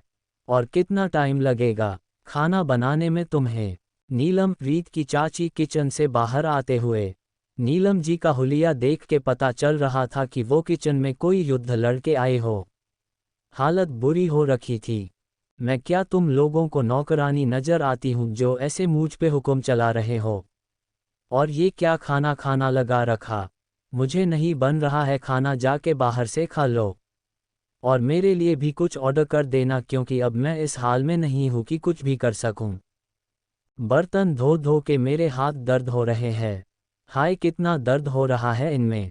नीलम जी ने डाइनिंग टेबल पर बैठते हुए अपने हाथों को दबाते हुए कहा। तो किसने कहा था तुमसे कि रीत को घर से बाहर निकल दो? अब चली गई न वो तो करो काम, अब कौन करेगा? पंकज जी ने नीलिमा से फ्रस्ट्रेट होते हुए कहा। मुझे क्या पता था कि वो इस तरह घर से चली जाएगी। पहले भी तो सजा देने के लिए उसे कितनी ही बार रात रात भर घर के बाहर खड़ा रखा था, तब तो नहीं गई थी घर छोड़ के। पता नहीं इस बार क्या हो गया उसे जो ऐसे चली गई। नीलिमा ने कहा, क्योंकि इस बार उसका भाई यहाँ नहीं है, जिसके लिए वो घर वापस आए, और उसे एक अच्छी खासी जॉब भी मिल गई है। मॉम, मैंने आपको उसे पनिश करने के लिए कहा था, लेकिन आपने तो उसे घर से बाहर निकल के उसी का काम आसान कर दिया। डाइनिंग टेबल पे बैठे हुए निशी ने अपने नेल्स को साफ करते हुए कहा। हम इतने सारे नौकरों का सारा काम वो अकेले करती थी, फिर भी तुम्हें उसे हमेशा ताना ही मरना होता था। उसकी हर काम में गलती धुनती रहती थी तुम। आखिर इंसान है वो, पहले बच्ची थी पर अब वो बड़ी हो चुकी है। अत्याचार की भी तो एक हद होती है। ऊपर से अब वो सेल्फ इंडिपेंडेंट हो गई है। मुझे तो डर है कि अपने भाई का इलाज भी वो करवा ही लेगी। मैंने तुमसे कितनी बार कहा था कि ऐसा कुछ मत करना जिससे हमारे सालों की मेहनत पे पानी फिर जाए, लेकिन आखिर तुमने वही किया। अभी वो 25 साल की नहीं हुई है, पेपर्स पर उसके साइन करवा लेता, उसके बाद जो मर्जी करती उसके साथ, लेकिन नहीं, तुमसे तो उतना भी इंतजार नहीं हुआ। पंकज ने नीलम को डरते हुए कहा। हाँ हाँ, आपने कहा था तो क्या करती, उसकी आरती उतारती। ऑफिस ज्वाइन कर लिया है उसने। रात में लेट आ रही थी। खाना कब बनता, इसीलिए मैंने सोचा कि उसकी रस्सी थोड़ी खींच के रखूं, लेकिन मुझे क्या पता था कि वो इस बार रस्सी काट के ही चली जाएगी। और आपने भी तो मुझे नहीं रोका था न कभी भी, नीलम ने कहा। मैं था जो घर पे तुम्हें रोकता, मेरे आने से पहले ही तुम ये कांड कर चुकी थी। पंकज ने कहा। देखिए, मेरा दिमाग मत खराब करो, आज के आज नौकर ढूंढो, क्योंकि अब मुझसे कुछ नहीं होगा। कुछ दिनों के लिए मैं देखती हूँ कि उसे कैसे घर वापस लाना है। एक बार वो घर वापस आ जाए फिर बताती हूँ मैं उस महारानी को। घर के बाहर जाना तो दूर, घर के बाहर कदम भी नहीं रखेगी हमारी मर्जी के बगैर। और आपकी माँ नहीं होती तो मैं कब का उसे अपनी मुट्ठी में कर चुकी होती। लेकिन हर बार आपकी प्यारी माँ बीच में आ धमकती थी उसे बचाने के लिए। निशी जो डाइनिंग टेबल पे बैठ के अपने मॉम डैड की लड़ाई सुनते हुए अपने नाखून साफ कर रही थी, उसने उन्हें रोकते हुए कहा, ओफो मॉम डैड, लड़ना बंद कीजिए और उस महारानी को वापस कैसे लाना है ये सोचिए। उसके पर कुछ जायद ही निकल चुके हैं जिन्हें काटने जरूरी है। कमाने लगी है तो क्या घर से भाग जाएगी? उसे वापस लाने का काम आप मुख पे छोड़ दो, मैं भी देखती हूँ कि वो महारानी कैसे घर वापस नहीं आती। कह के निशी एक शातिर उसके चेहरे पे छा जाती है। देख के ही पता चल रहा था को उसके दिमाग में कुछ शातिर प्लान चल रहा था। हॉस्पिटल में सौम्या को हॉस्पिटल में पड़े पड़े हाल बुरा हो रखा था। वैसे उसे कोई दिक्कत नहीं थी क्योंकि हॉस्पिटल बहुत जाना माना और सौम्या का वार्ड बहुत विप था जिसमें सारी फैसिलिटीज थी, लेकिन इतने दिनों तक नाटक कर कर के उसका हाल बुरा था। वो कहीं भी आ जा नहीं सकती थी। दिन भर बस एक रूम में ही उसे रहना पड़ रहा था। ऐसा इसलिए क्योंकि पार्थ ने उसके लिए बहुत अच्छे डॉक्टर और नर्स हीरे कर रखे थे जो उसकी देखभाल कर रहे थे, जिनके सामने उसे नाटक करना पड़ रहा था वरना पार्थ को पता चल जाता कि वो नाटक कर रही है। पर उसे क्या पता था कि पार्थ को तो पहले ही उसके इस नाटक के बारे पता था और उसने जानबूझ के ये सब किया ताकि सौम्या अपने ही जाल में फंस के रह जाए और वही हुआ भी। अब सौम्या हॉस्पिटल में ही कैद होके रह चुकी थी। उसने कितने ही बार कहा, रंजित से कहा कि उसे वहां से बाहर निकले, लेकिन रंजित भी उसकी बातों पर बिल्कुल भी ध्यान नहीं दे रहा था जिसकी वजह से वो फ्रस्ट्रेट हो चुकी थी। हॉस्पिटल में रहने की वजह से उसकी और भी शूटिंग की डेट्स टल रही थी और उसके कई सारे प्रोजेक्ट्स उसके हाथ से निकल रहे थे। कुछ प्रोजेक्ट्स तो पार्थ को वजह से उसके हाथ से जा रहे थे जो उसे अभी तक नहीं पता था। वालिया इंडस्ट्री पार्थ अपने केबिन में बैठा हुआ अपनी फाइल में सिर घुस रखा था कि तभी बाहर से रीत अंदर आते हुए, गुड मॉर्निंग सर, रीत ने एक प्यारी सी स्माइल के साथ कहा और पार्थ की कॉफ़ी उसके सामने रख दी। पार्थ, सर आपका आज का शेड्यूल है। इससे पहले कि रीत अपनी बात पूरी करती पार्थ उसे बीच में ही रोकते हुए कहता है, मीज़ रीत, पहले मेरे लिए एक पेन किलर ले आइए। रीत, क्यों सर, कुछ हुआ है क्या आपको? पार्थ फाइल बंद करके अपना सिर चेयर पर टिका के बैठ के अपने सिर को हल्का दबाते हुए कहता है, हाँ बस सिर में थोड़ा दर्द है। रीत केबिन से बाहर चली जाती है और टक ही मिनटों में वापस आती है। पार्थ उसकी तरफ दवाई लेने के लिए अपने हाथ आगे बढ़ाया है। रीत, सॉरी सर बट ये दवाई नहीं है। पार्थ रीत को कंफ्यूजन से देखता है। रीत, सर एक्चुअली वो सिर दर्द में दवाई नहीं खाते, इससे हेल्थ पे बहुत बुरा इफेक्ट पड़ता है। इसीलिए मैं आपके लिए मेरी दादी का रामबाण दर्द भगाओ इलाज लेके आई हूँ जिससे आपका दर्द यूँ चुटकी में फुर हो जाएगा। रीत ने चुटकी बजाते हुए बहुत ही कॉन्फिडेंस से कहा। ऐसा कहते हुए उसके अंदर का बच्चा बाहर आ गया था। वो भूल ही गई थी कि इस वक्त वो अपने बॉस के सामने खड़ी थी। तो ये बात है, पार्थ ने अपने चीन अपने हाथ की उंगली पे टिकाते हुए उसे देखते हुए कहा। रीत उसके सामने बच्चों की तरह चहकते हुए खड़ी थी। पार्थ को इस वक्त उसके अंदर बिल्कुल एक छोटी सी बच्ची नजर आ रही थी जो अपनी कोई नई चीज पार्थ को दिखाने के लिए एक्साइटेड थी। उसकी मुस्कुराहट में पार्थ को निश्चलता साफ नजर आ रही थी। उसे रीत की आंखों में चमक दिखाई दे रही थी। पार्थ रीत को देखते हुए उसके चेहरे में देखते हुए कहीं खोसा गया था। पार्थ का ध्यान रीत की बातों से टूटता है। रीत, सर तो क्या मैं ये? रीत अपनी हाथों में ले हुई सीसी को दिखाते हुए पार्थ से पूछती है। पार्थ होश में आके, हम थोड़ा जल्दी करो, हमें आज मीटिंग के लिए बाहर भी जाना है। रीत, जी सर। रीत पार्थ की चेयर के पीछे जाके खड़े हो जाती है और पार्थ अपना सिर फिर से अपनी चेयर पे टिका देता है। रीत अपने साथ लाए हुए सीसी में से लिक्विड अपने हाथों में लेके पार्थ के माथे पे लगाती है और धीरे धीरे उसके माथे को मसाज देने लगती है। रीत उसके फॉरहेड के एक्यूप्रेशर पॉइंट्स को दबाते हुए पार्थ को हेड मसाज दे रही थी, जिससे पार्थ को सिर दर्द में आराम मिल रहा थे।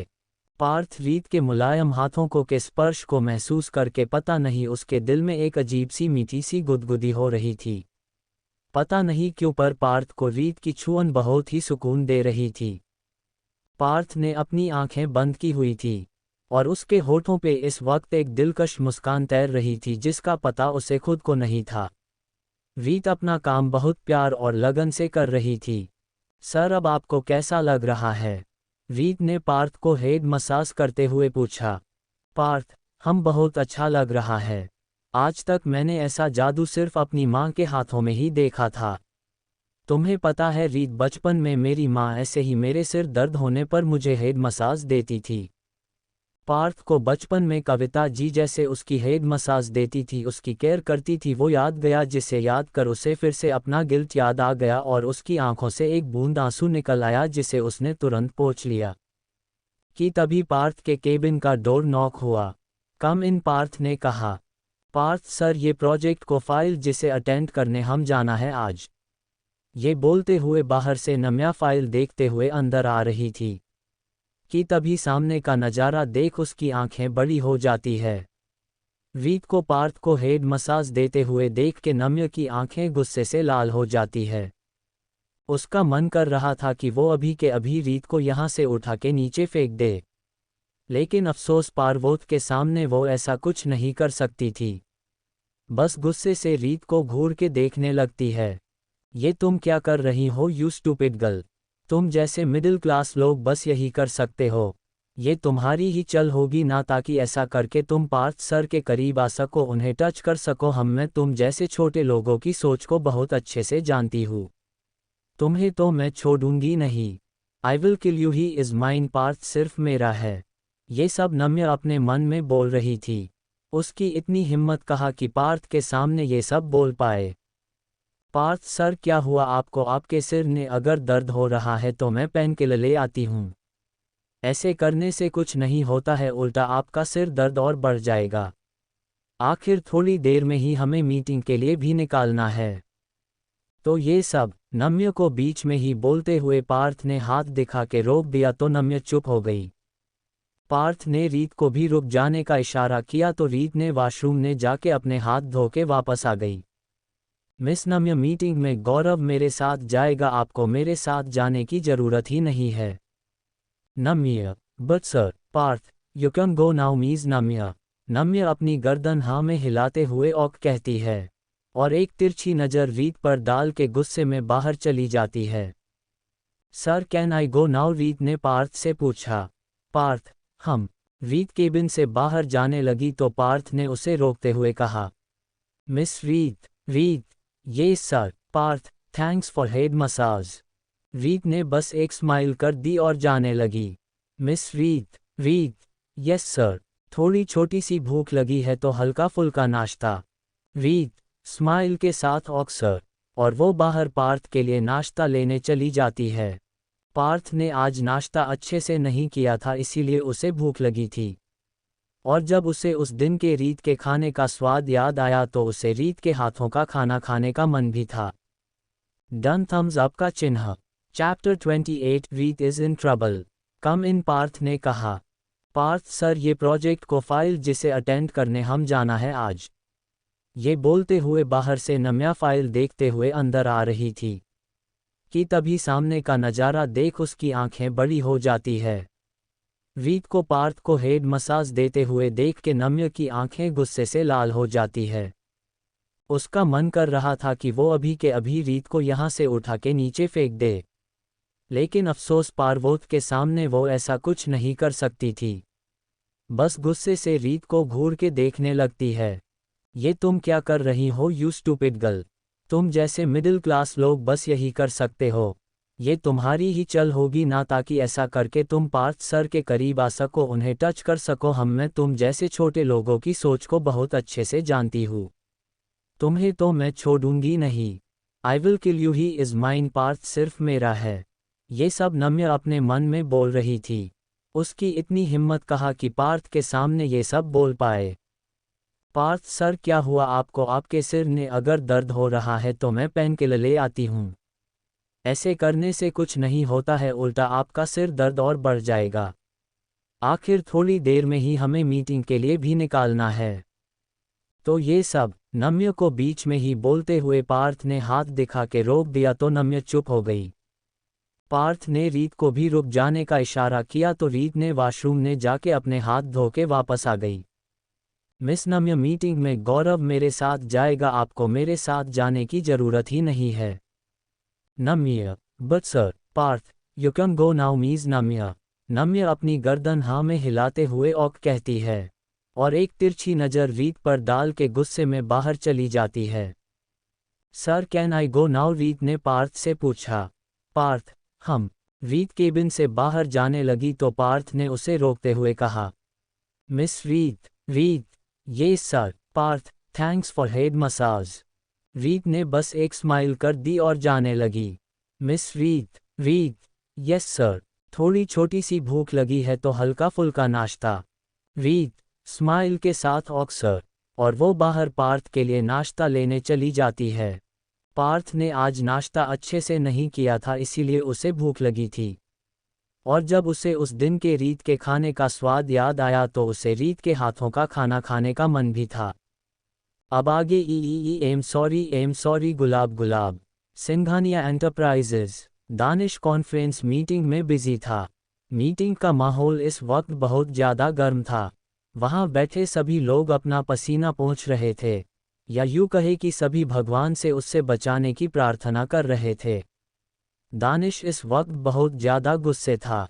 उसे काम में लापरवाही बिल्कुल पसंद नहीं थी, इसीलिए आज वो सबको क्लास ले रहा था कि तभी बाहर से डैनी ने उसके कान में आके कुछ कहा जिससे अचानक ही दानिश की आंखें जैसे चमक गई और उसकी चेहरे पे एक शातिर मुस्कान तैर गई। दानिश ने हाथ दिखा के इशारा किया जिसका मतलब था मीटिंग इज ओवर। ये सुनते ही सभी लोग वहां से ऐसे गायब हुए जैसे गाढ़े के सिर से सिंह। जिसकी भी वजह से आज उनकी जान बची थी, सब भगवान से उसके लिए दुआ कर रहे थे। दानिश मीटिंग हॉल से निकलते हुए अपने केबिन की तरफ बढ़ गया।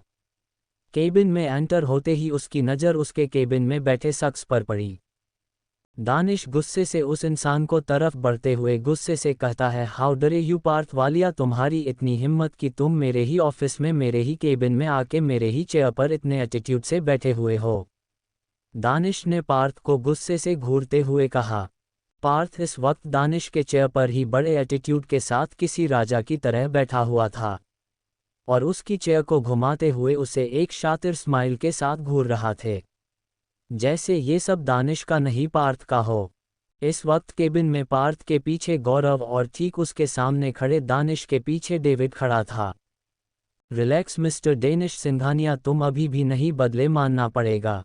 वही गुस्सा, वही एटीट्यूड, आई लाइक इट, कह के पार्थ चेयर से खड़े होते हुए अपनी पैंट के पॉकेट में हाथ डाले हुए दानिश के सामने एटीट्यूड के साथ खड़ा हो जाता है। दानिश और पार्थ दोनों ही एक दूसरे को खा जाने वाली आंखों से घूर रहे थे। गौरव के चेहरे पे भी टेंशन दिखाई देने लगी थी। मेरा बॉस तो था ही डेविल, ये दानिश सिंघानिया भी दूसरा डेविल है। हे भगवान, ये दोनों क्या करने वाले हैं? इन दोनों के लड़ने से जो फायर क्रिएट होगी वो सीधे आके मेरे ऊपर ही गिरने वाली है।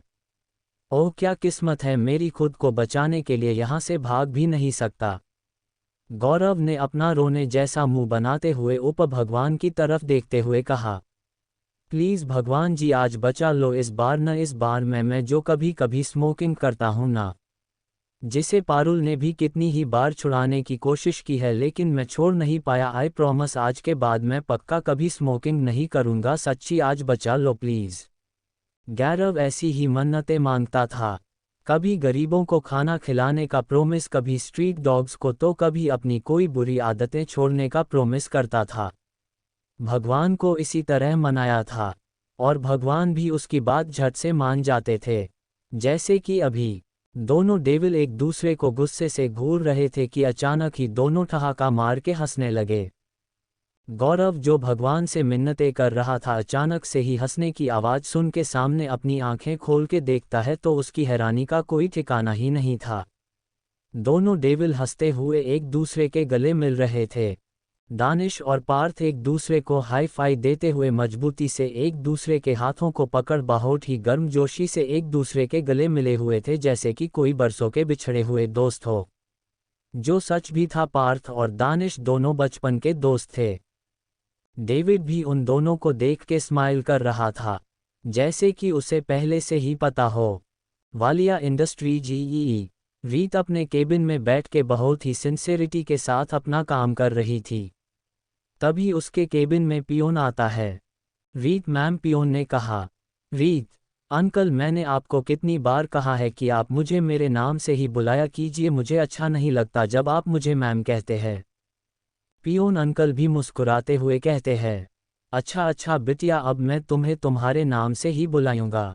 वो क्या है ना, इस ऑफिस में आज तक हमसे किसी ने भी ऐसा नहीं कहा। चाहे छोटा हो या बड़ा, हर किसी को मैडम और सर कह के ही बुलाता हूँ, इसीलिए आदत हो गई है। तुम पहली हो जिसने मुझसे इतने प्यार से और रिस्पेक्ट के साथ बात करती हो। तुम्हारी ही उम्र की मेरी भी एक बेटी है। मेरा सपना है कि आज जिस ऑफिस में मैं पियोन हूँ, एक दिन मेरी बेटी इस ऑफिस में उस ओहदे पर काम करे। पियोन अंकल ये कहते हुए थोड़ा इमोशनल हो गए थे। आई एम श्योर कि आपको बेटी एक दिन आपका ये सपना जरूर पूरा करेगी। आप देखना, रीत ने एक स्माइल के साथ कहा। अच्छा, वो सब ठीक है। वो नम्य मैडम से वो फाइल मांगी है जो प्रोजेक्ट हमारी कंपनी मेहरा इंडस्ट्री के साथ कर रही थी।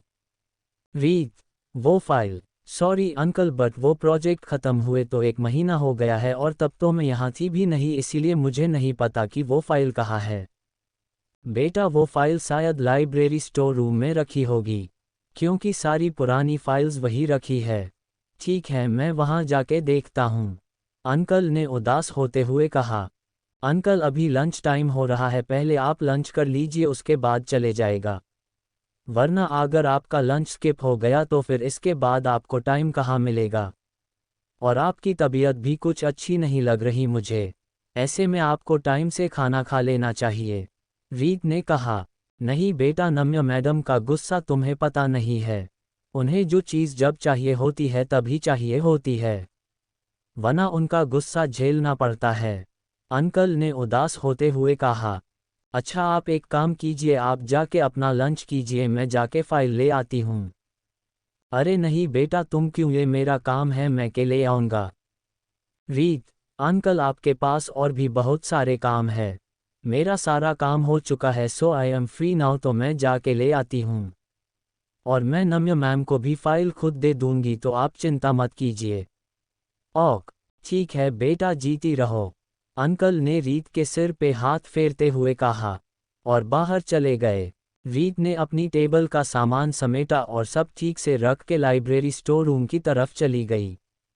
वो रूम पूरा फाइल से भरा हुए था, जिसे देखने से पता चल रहा था कि यहाँ कितनी ही पुरानी से पुरानी फाइल्स रखी हुई थी, जिन पे धूल मिट्टी की परतें चढ़ी हुई थी। रीत ने फाइल्स को ढूंढना शुरू किया, लेकिन अचानक ही उस रूम की लाइट चली गई, जिसकी वजह से रीत को कुछ नज़र नहीं आ रहा था। रीत को अंधेरे से डर भी लगता था, लेकिन फिर भी वो जैसे तैसे खुद को कंट्रोल करके वो वापस दूर की तरफ जाती है, लेकिन उसकी सांसें तो तब अटक जाती है जब दरवाज़ा नहीं खुलता। कोई है, ओपन द डोर, दरवाज़ा खोलो प्लीज़, मैं यहाँ अंदर हूँ।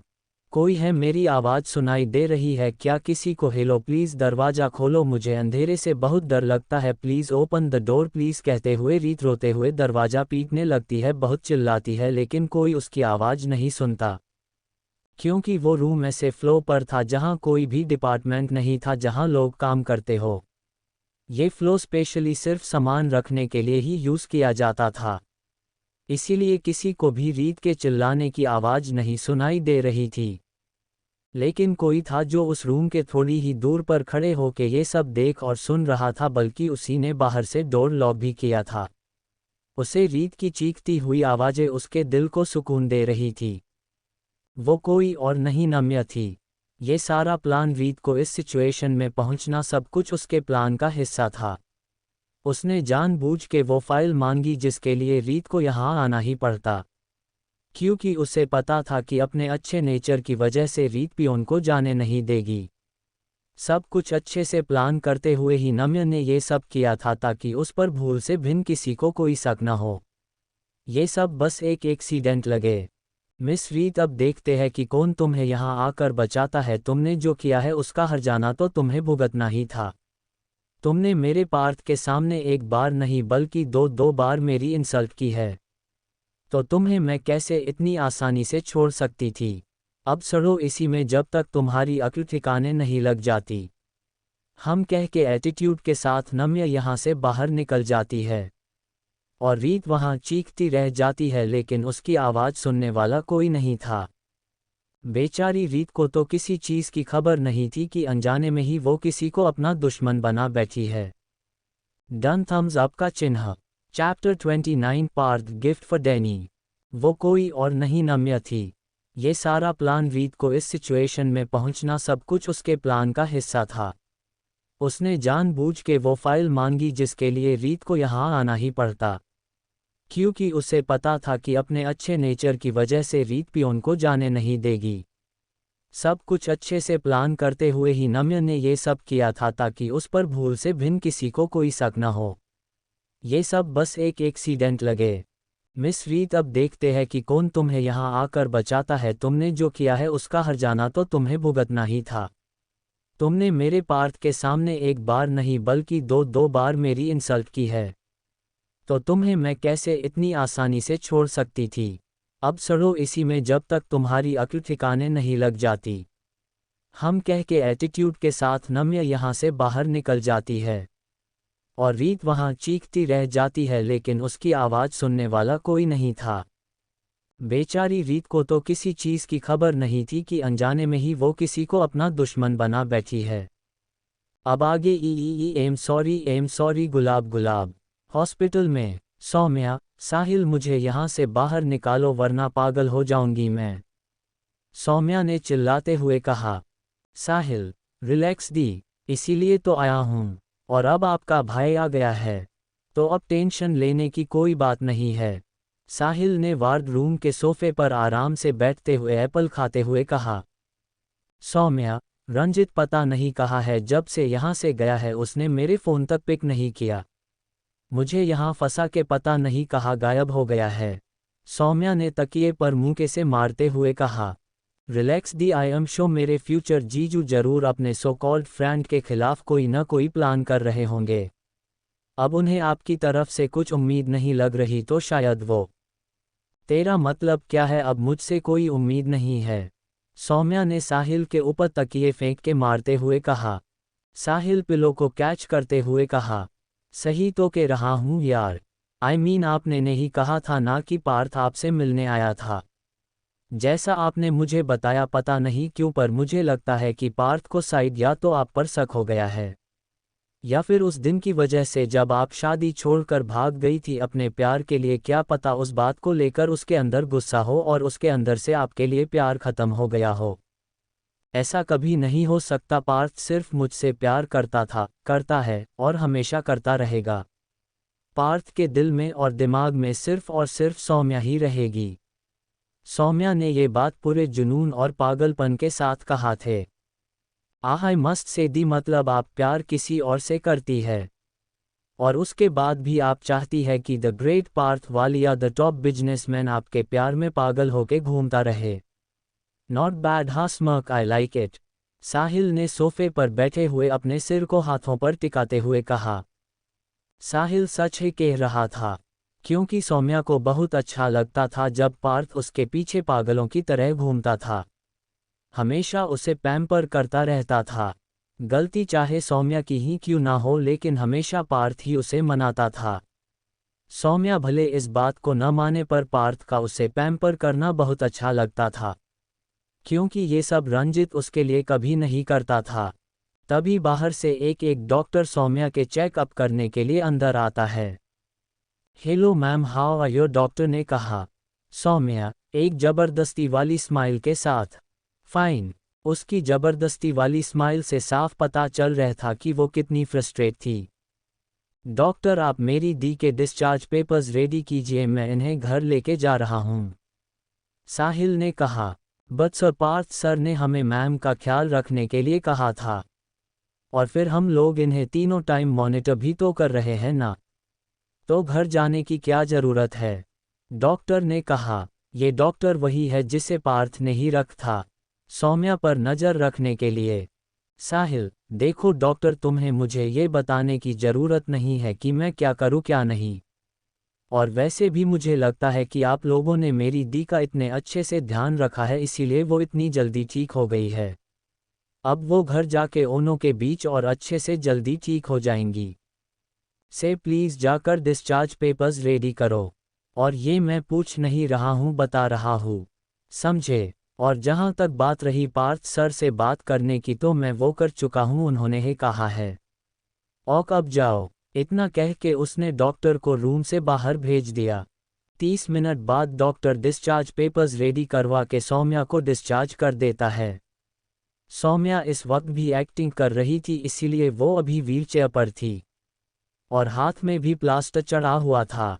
हॉस्पिटल में होने की वजह से उसने मेकअप नहीं किया था, लेकिन उसके बावजूद भी वो ब्यूटीफुल लग रही थी। सौम्या साहिल के साथ अपने घर के लिए निकल जाती है। उसके जाने के बाद डॉक्टर किसी को फ़ोन करके कहता है कि सर, आपने जैसा कहा था हमने वैसा ही कर दिया है, सौम्या मैम को डिस्चार्ज कर दिया है। सिंघानिया एंटरप्राइजेज ई गुलाब गुलाब गुलाब एम सॉरी गुलाब गुलाब गुलाब गुलाब गुलाब। पार्थ और दानिश इस वक्त दानिश के केबिन के सोफे पर बैठ के एक दूसरे के साथ अपनी पुरानी यादें ताज़ा कर रहे थे। इस वक्त केबिन में वो दोनों ही अकेले थे। वैसे माँ कैसी है? पार्थ ने पूछा। बिल्कुल ठीक है, दिन भर बस पूजा पाठ में ही लगी रहती है। पार्थ: हाँ, और हर माँ की तरह उनकी भी इच्छा होगी एक बहू लाने की, क्यों? दानिश: अब जब पता है तो क्या पूछ रहे हो?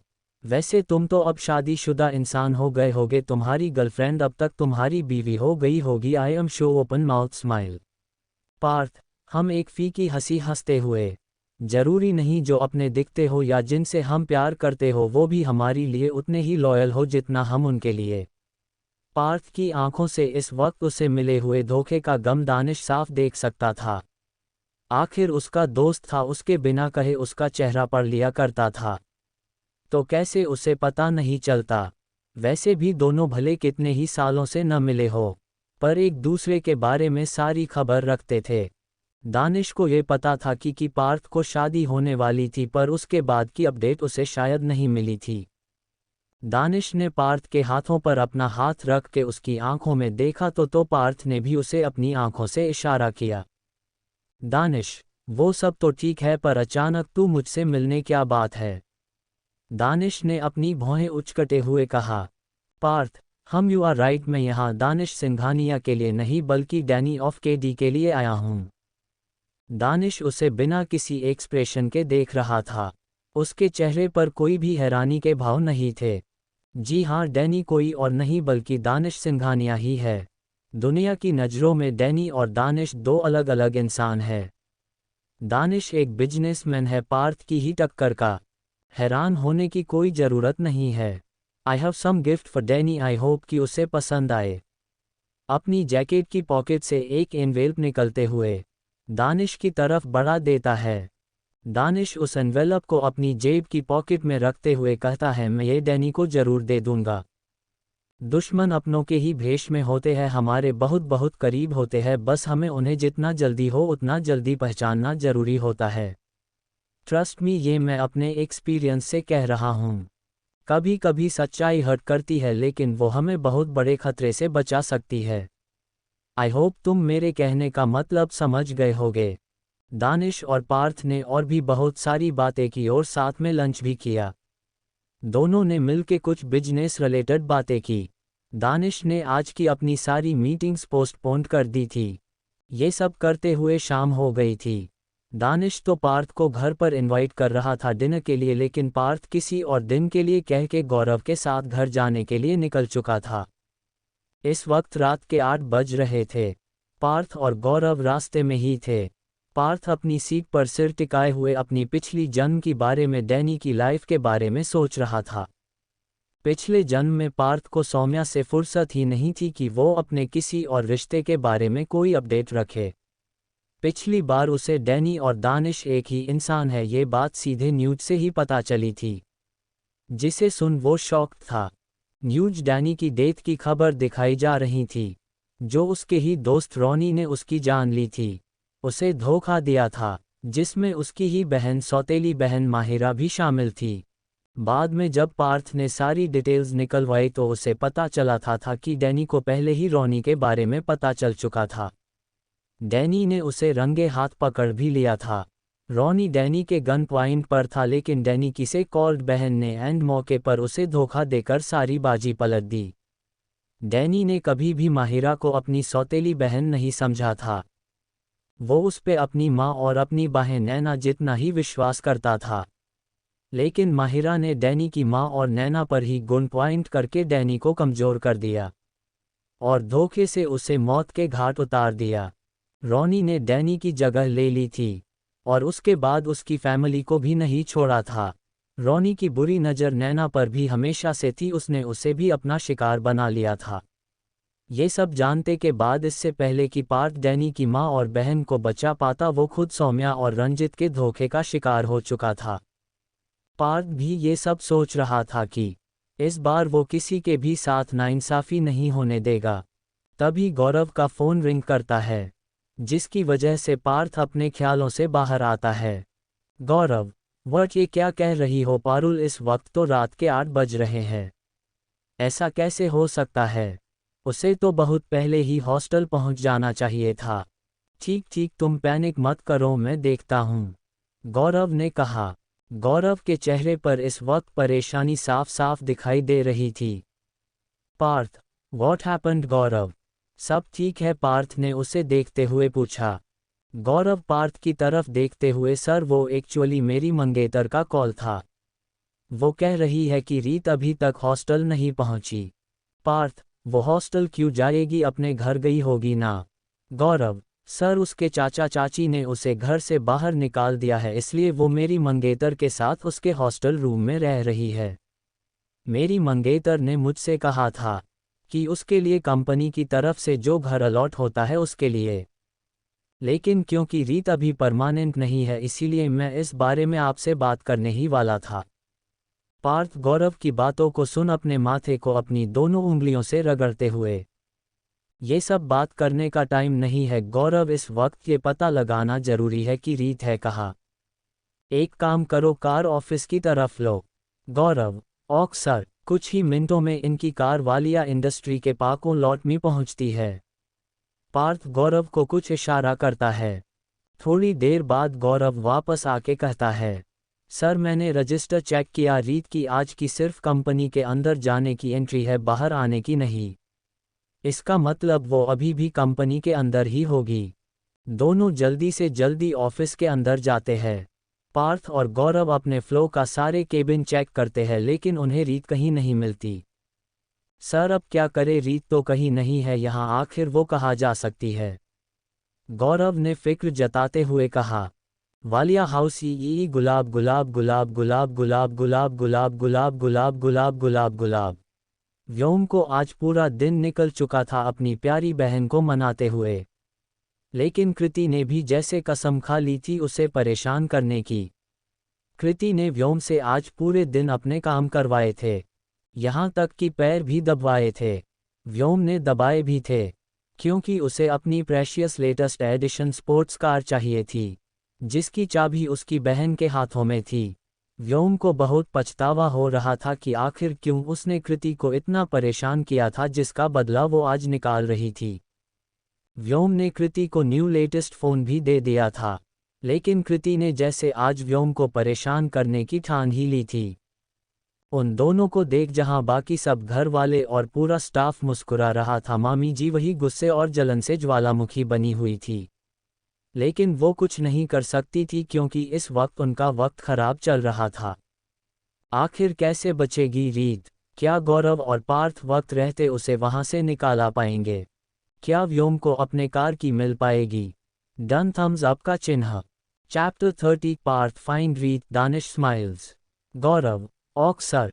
कुछ ही मिनटों में इनकी कार वालिया इंडस्ट्री के पार्किंग लॉट में पहुंचती है। पार्थ गौरव को कुछ इशारा करता है।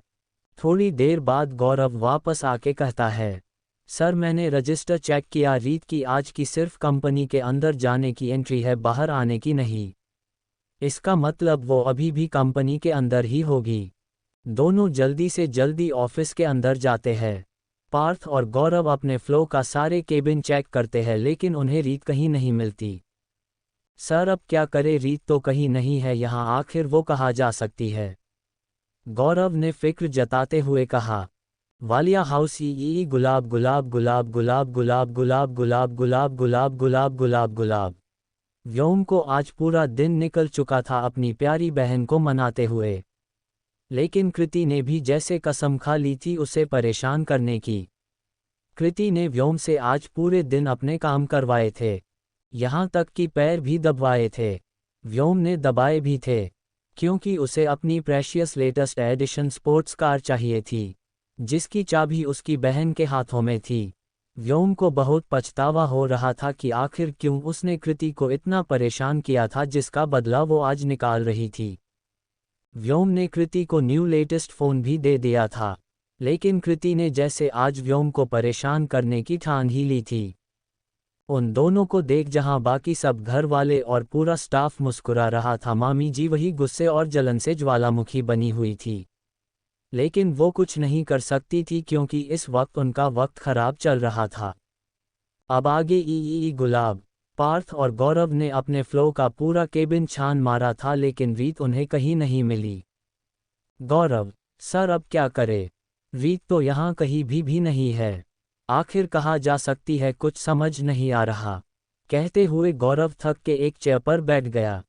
तभी गौरव का फ़ोन रिंग होने लगा। फ़ोन पर फ्लैश हो रहे नाम को देख उसके पसीने छूटने लगे। ओ गॉड, अब इसे क्या जवाब दूं कि रीत अभी तक नहीं मिली। ये तो मुझे कच्चा चबा जाएगी। क्या करूं? तभी फ़ोन बजते बजते अपने आप कट गया। गौरव, टाश कट गया, गौरव ने खुश होते हुए कहा। लेकिन तभी उसकी खुशी फिर से गायब हो गई और मुंह रोने जैसा हो गया कि उसके फ़ोन फिर से रिंग करने लगा। तभी पार्थ की आवाज़ उसके कानों में पड़ी। पार्थ, गौरव जल्दी से सीसीटीवी फुटेज रूम में कॉल करो और आज की सारे दिन की फुटेज मंगावाओ। गौरव, अरे हाँ, ये हमने पहले क्यों नहीं सोचा, बेकार में इतनी मेहनत की हमने, कह के गौरव ने पार्थ को अपनी बत्तीसी दिखा दी। ग्रिन। कुछ ही मिनटों में पार्थ के लैपटॉप पे आज पूरे दिन की रिकॉर्डिंग शो हो रही थी, जिसमें आखिरी बार रीत अपने केबिन से निकल के लाइब्रेरी स्टोर रूम की तरफ गई थी, लेकिन उस फ्लो की सीसीटीवी फुटेज नहीं थी। पार्थ ने गौरव ने तरफ देखा तो वो समझ गया, उसने जल्दी से किसी को कॉल किया। उसके बाद पार्थ को बताया कि उस फ्लो का सीसीटीवी खराब है। ये सुनते ही पार्थ उसे गुस्से से घूर के देखता है। गौरव तो पार्थ को ऐसे देख डर के मारे अपना थूक गटकने लगता है।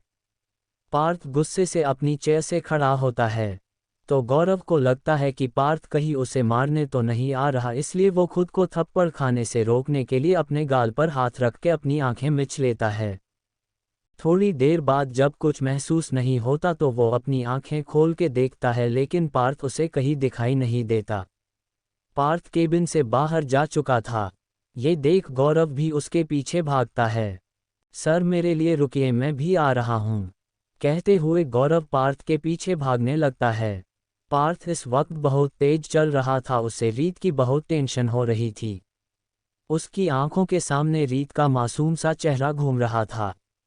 उसे किसी मुसीबत में इमेजिन करके भी पार्थ की दिल में तकलीफ महसूस हो रही थी। इतनी ही देर में उसके दिमाग में न जाने कितने ही गलत सलत ख्याल आके गुजर चुके थे। वो बस जल्द से जल्द रीत को ढूंढना चाहता था। उस फ्लो पर पहुंच के पार्थ ने गौरव को इशारा किया तो दोनों ने फिर से हर एक रूम को खोल खोल के चेक करने लगे। लेकिन फिर से उन दोनों को निराशा ही हाथ लगी, क्योंकि उस फ्लो पर बहुत सारे रूम्स थे। वो दोनों लगभग सारे ही रूम्स चेक कर चुके थे। वो दोनों रूम्स चेक करने के साथ साथ रीत को आवाज़ भी दे रहे थे, लेकिन उन्हें रीत की तरफ से कोई भी रिप्लाई नहीं मिल रहा था। दोनों को अब निराशा हाथ लग रही थी। अब सिर्फ एक आखिरी रूम बचा हुआ था, जिसे चेक करना बाकी था। गौरव, सर हम लोग सारे रूम्स चेक कर चुके हैं लेकिन रीत कहीं नहीं मिली, गौरव ने हांफते हुए अपनी कमर पर हाथ रखते हुए कहा। वो अब थक चुका था। उसके अंदर अब हिम्मत नहीं बची हुई थी। पार्थ, बस एक रूम बचा है, उसे भी चेक कर लेते हैं। गौरव, सर कहीं हमसे कुछ गलती तो नहीं हो गई? क्या पता रीत यहाँ आई ही ना हो। आखिर यहाँ उसका क्या काम? ये काम तो पियोन का है ना। पियोन। ये सुनते ही पार्थ के दिमाग में कुछ क्लिक हुआ और वो जल्दी से लाइब्रेरी रूम की तरफ भागा। गौरव, अब इन्हें क्या हो गया? सर रुकिए मेरे, प्लीज़ ऐसे अकेले मत छोड़िए, मुझे अकेले डर लगता है। ये बात गौरव ने धीरे से बोला था क्योंकि इस वक्त रात हो रही थी और पूरा ऑफिस में उन दोनों के अलावा कोई नहीं था। बिल्कुल सुनसान था सब कुछ, इतना कि एक सुई के गिरने की भी आवाज़ सुनाई दे जाए। पार्थ जब उस रूम के बाहर पहुंच तो वो दोनों उस डोर को देख शॉक थे। अस्टोनिश्ड फेस, क्योंकि बाहर से रूम लॉक्ड था। गौरव, ये लो सर, यहाँ तो लॉक लगा हुआ है, तो फिर रीत यहाँ कैसे हो सकती है? ये तो बाहर से ही लॉक्ड है। ये देख अब पार्थ भी अब उम्मीद छोड़ चुका था कि रीत यहाँ हो सकती है। पार्थ, शायद तुम सही कह रहे हो, चलो हम कहीं और देखना चाहिए।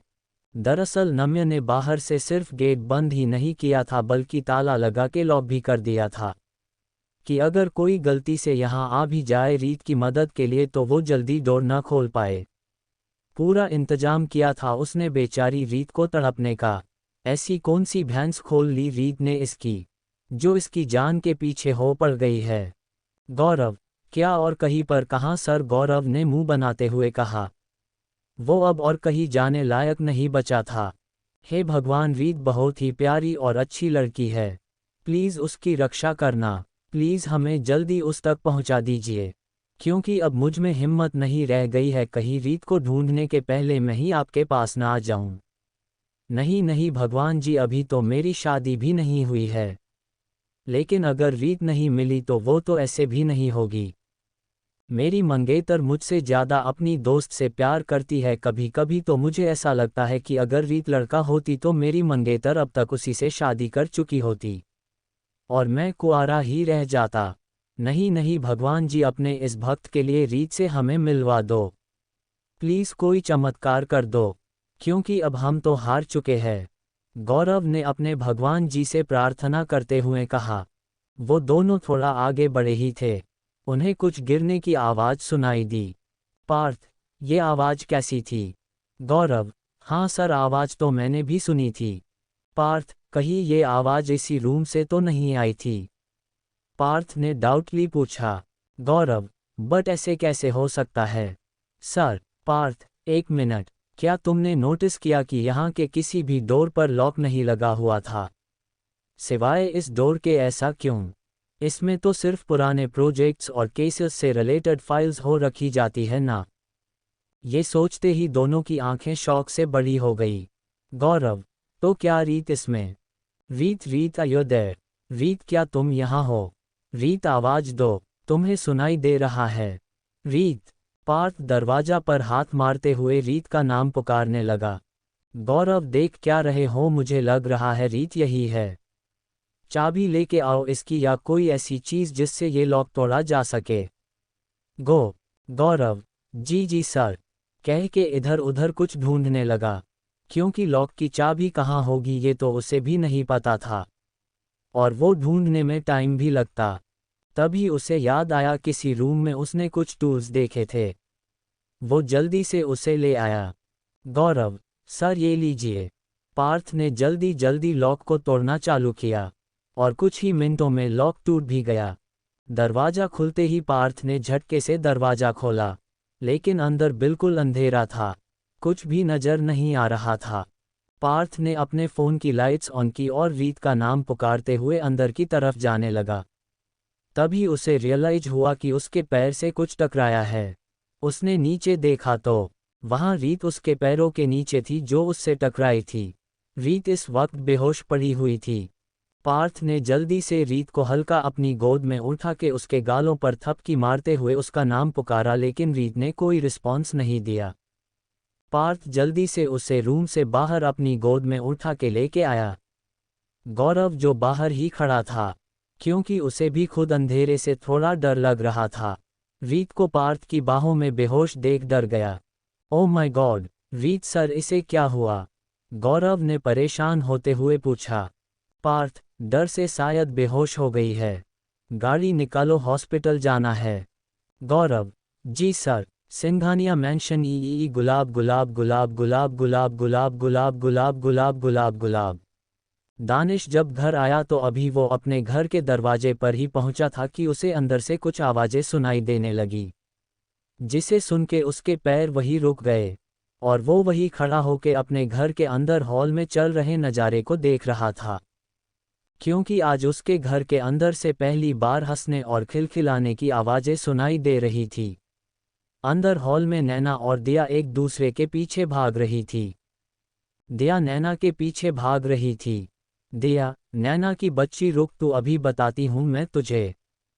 नैना, दिया को चिढ़ाते हुए, पहले मुझे पकड़ के तो दिखाओ दी, उसके बाद मुझे बताना। ओ कह के फिर से नैना भागने लगी और दिया उसे पकड़ने की कोशिश करने लगी। शैली जी भी उन दोनों को ऐसे देख खूब हंस रही थी और आराम से भागने के लिए भी बोल रही थी ताकि उन्हें चोट न लग जाए। अपने घर के अंदर का ये नज़ारा देख दानिश को शौक के साथ अंदर ही अंदर खुशी भी हो रही थी, जिससे उसके चेहरे पर एक प्यारी सी मुस्कुराहट छा गई। डेविड जो दानिश के साथ ही आया था, जिसके हाथों में कुछ फाइल्स थी जो वो अंदर लेके आ रहा था, लेकिन दानिश के रुकने से वो भी उसके बगल में ही खड़ा हो गया था। उसने दानिश की तरफ देखा तो आज इतने सालों से वो दानिश के साथ उसके लिए काम कर रहा था, लेकिन उसने कभी भी आज तक दानिश को मुस्कुराते हुए नहीं देखा था। क्या करेगा पार्थ जब उसे पता चलेगा रीत के साथ हुए हादसे के बारे में? क्या नम्य को मिलेगी सजा? क्या होगा? डन थम्स अप का चिन्ह। Thanks for watching and subscribe for listening more interesting story audio books.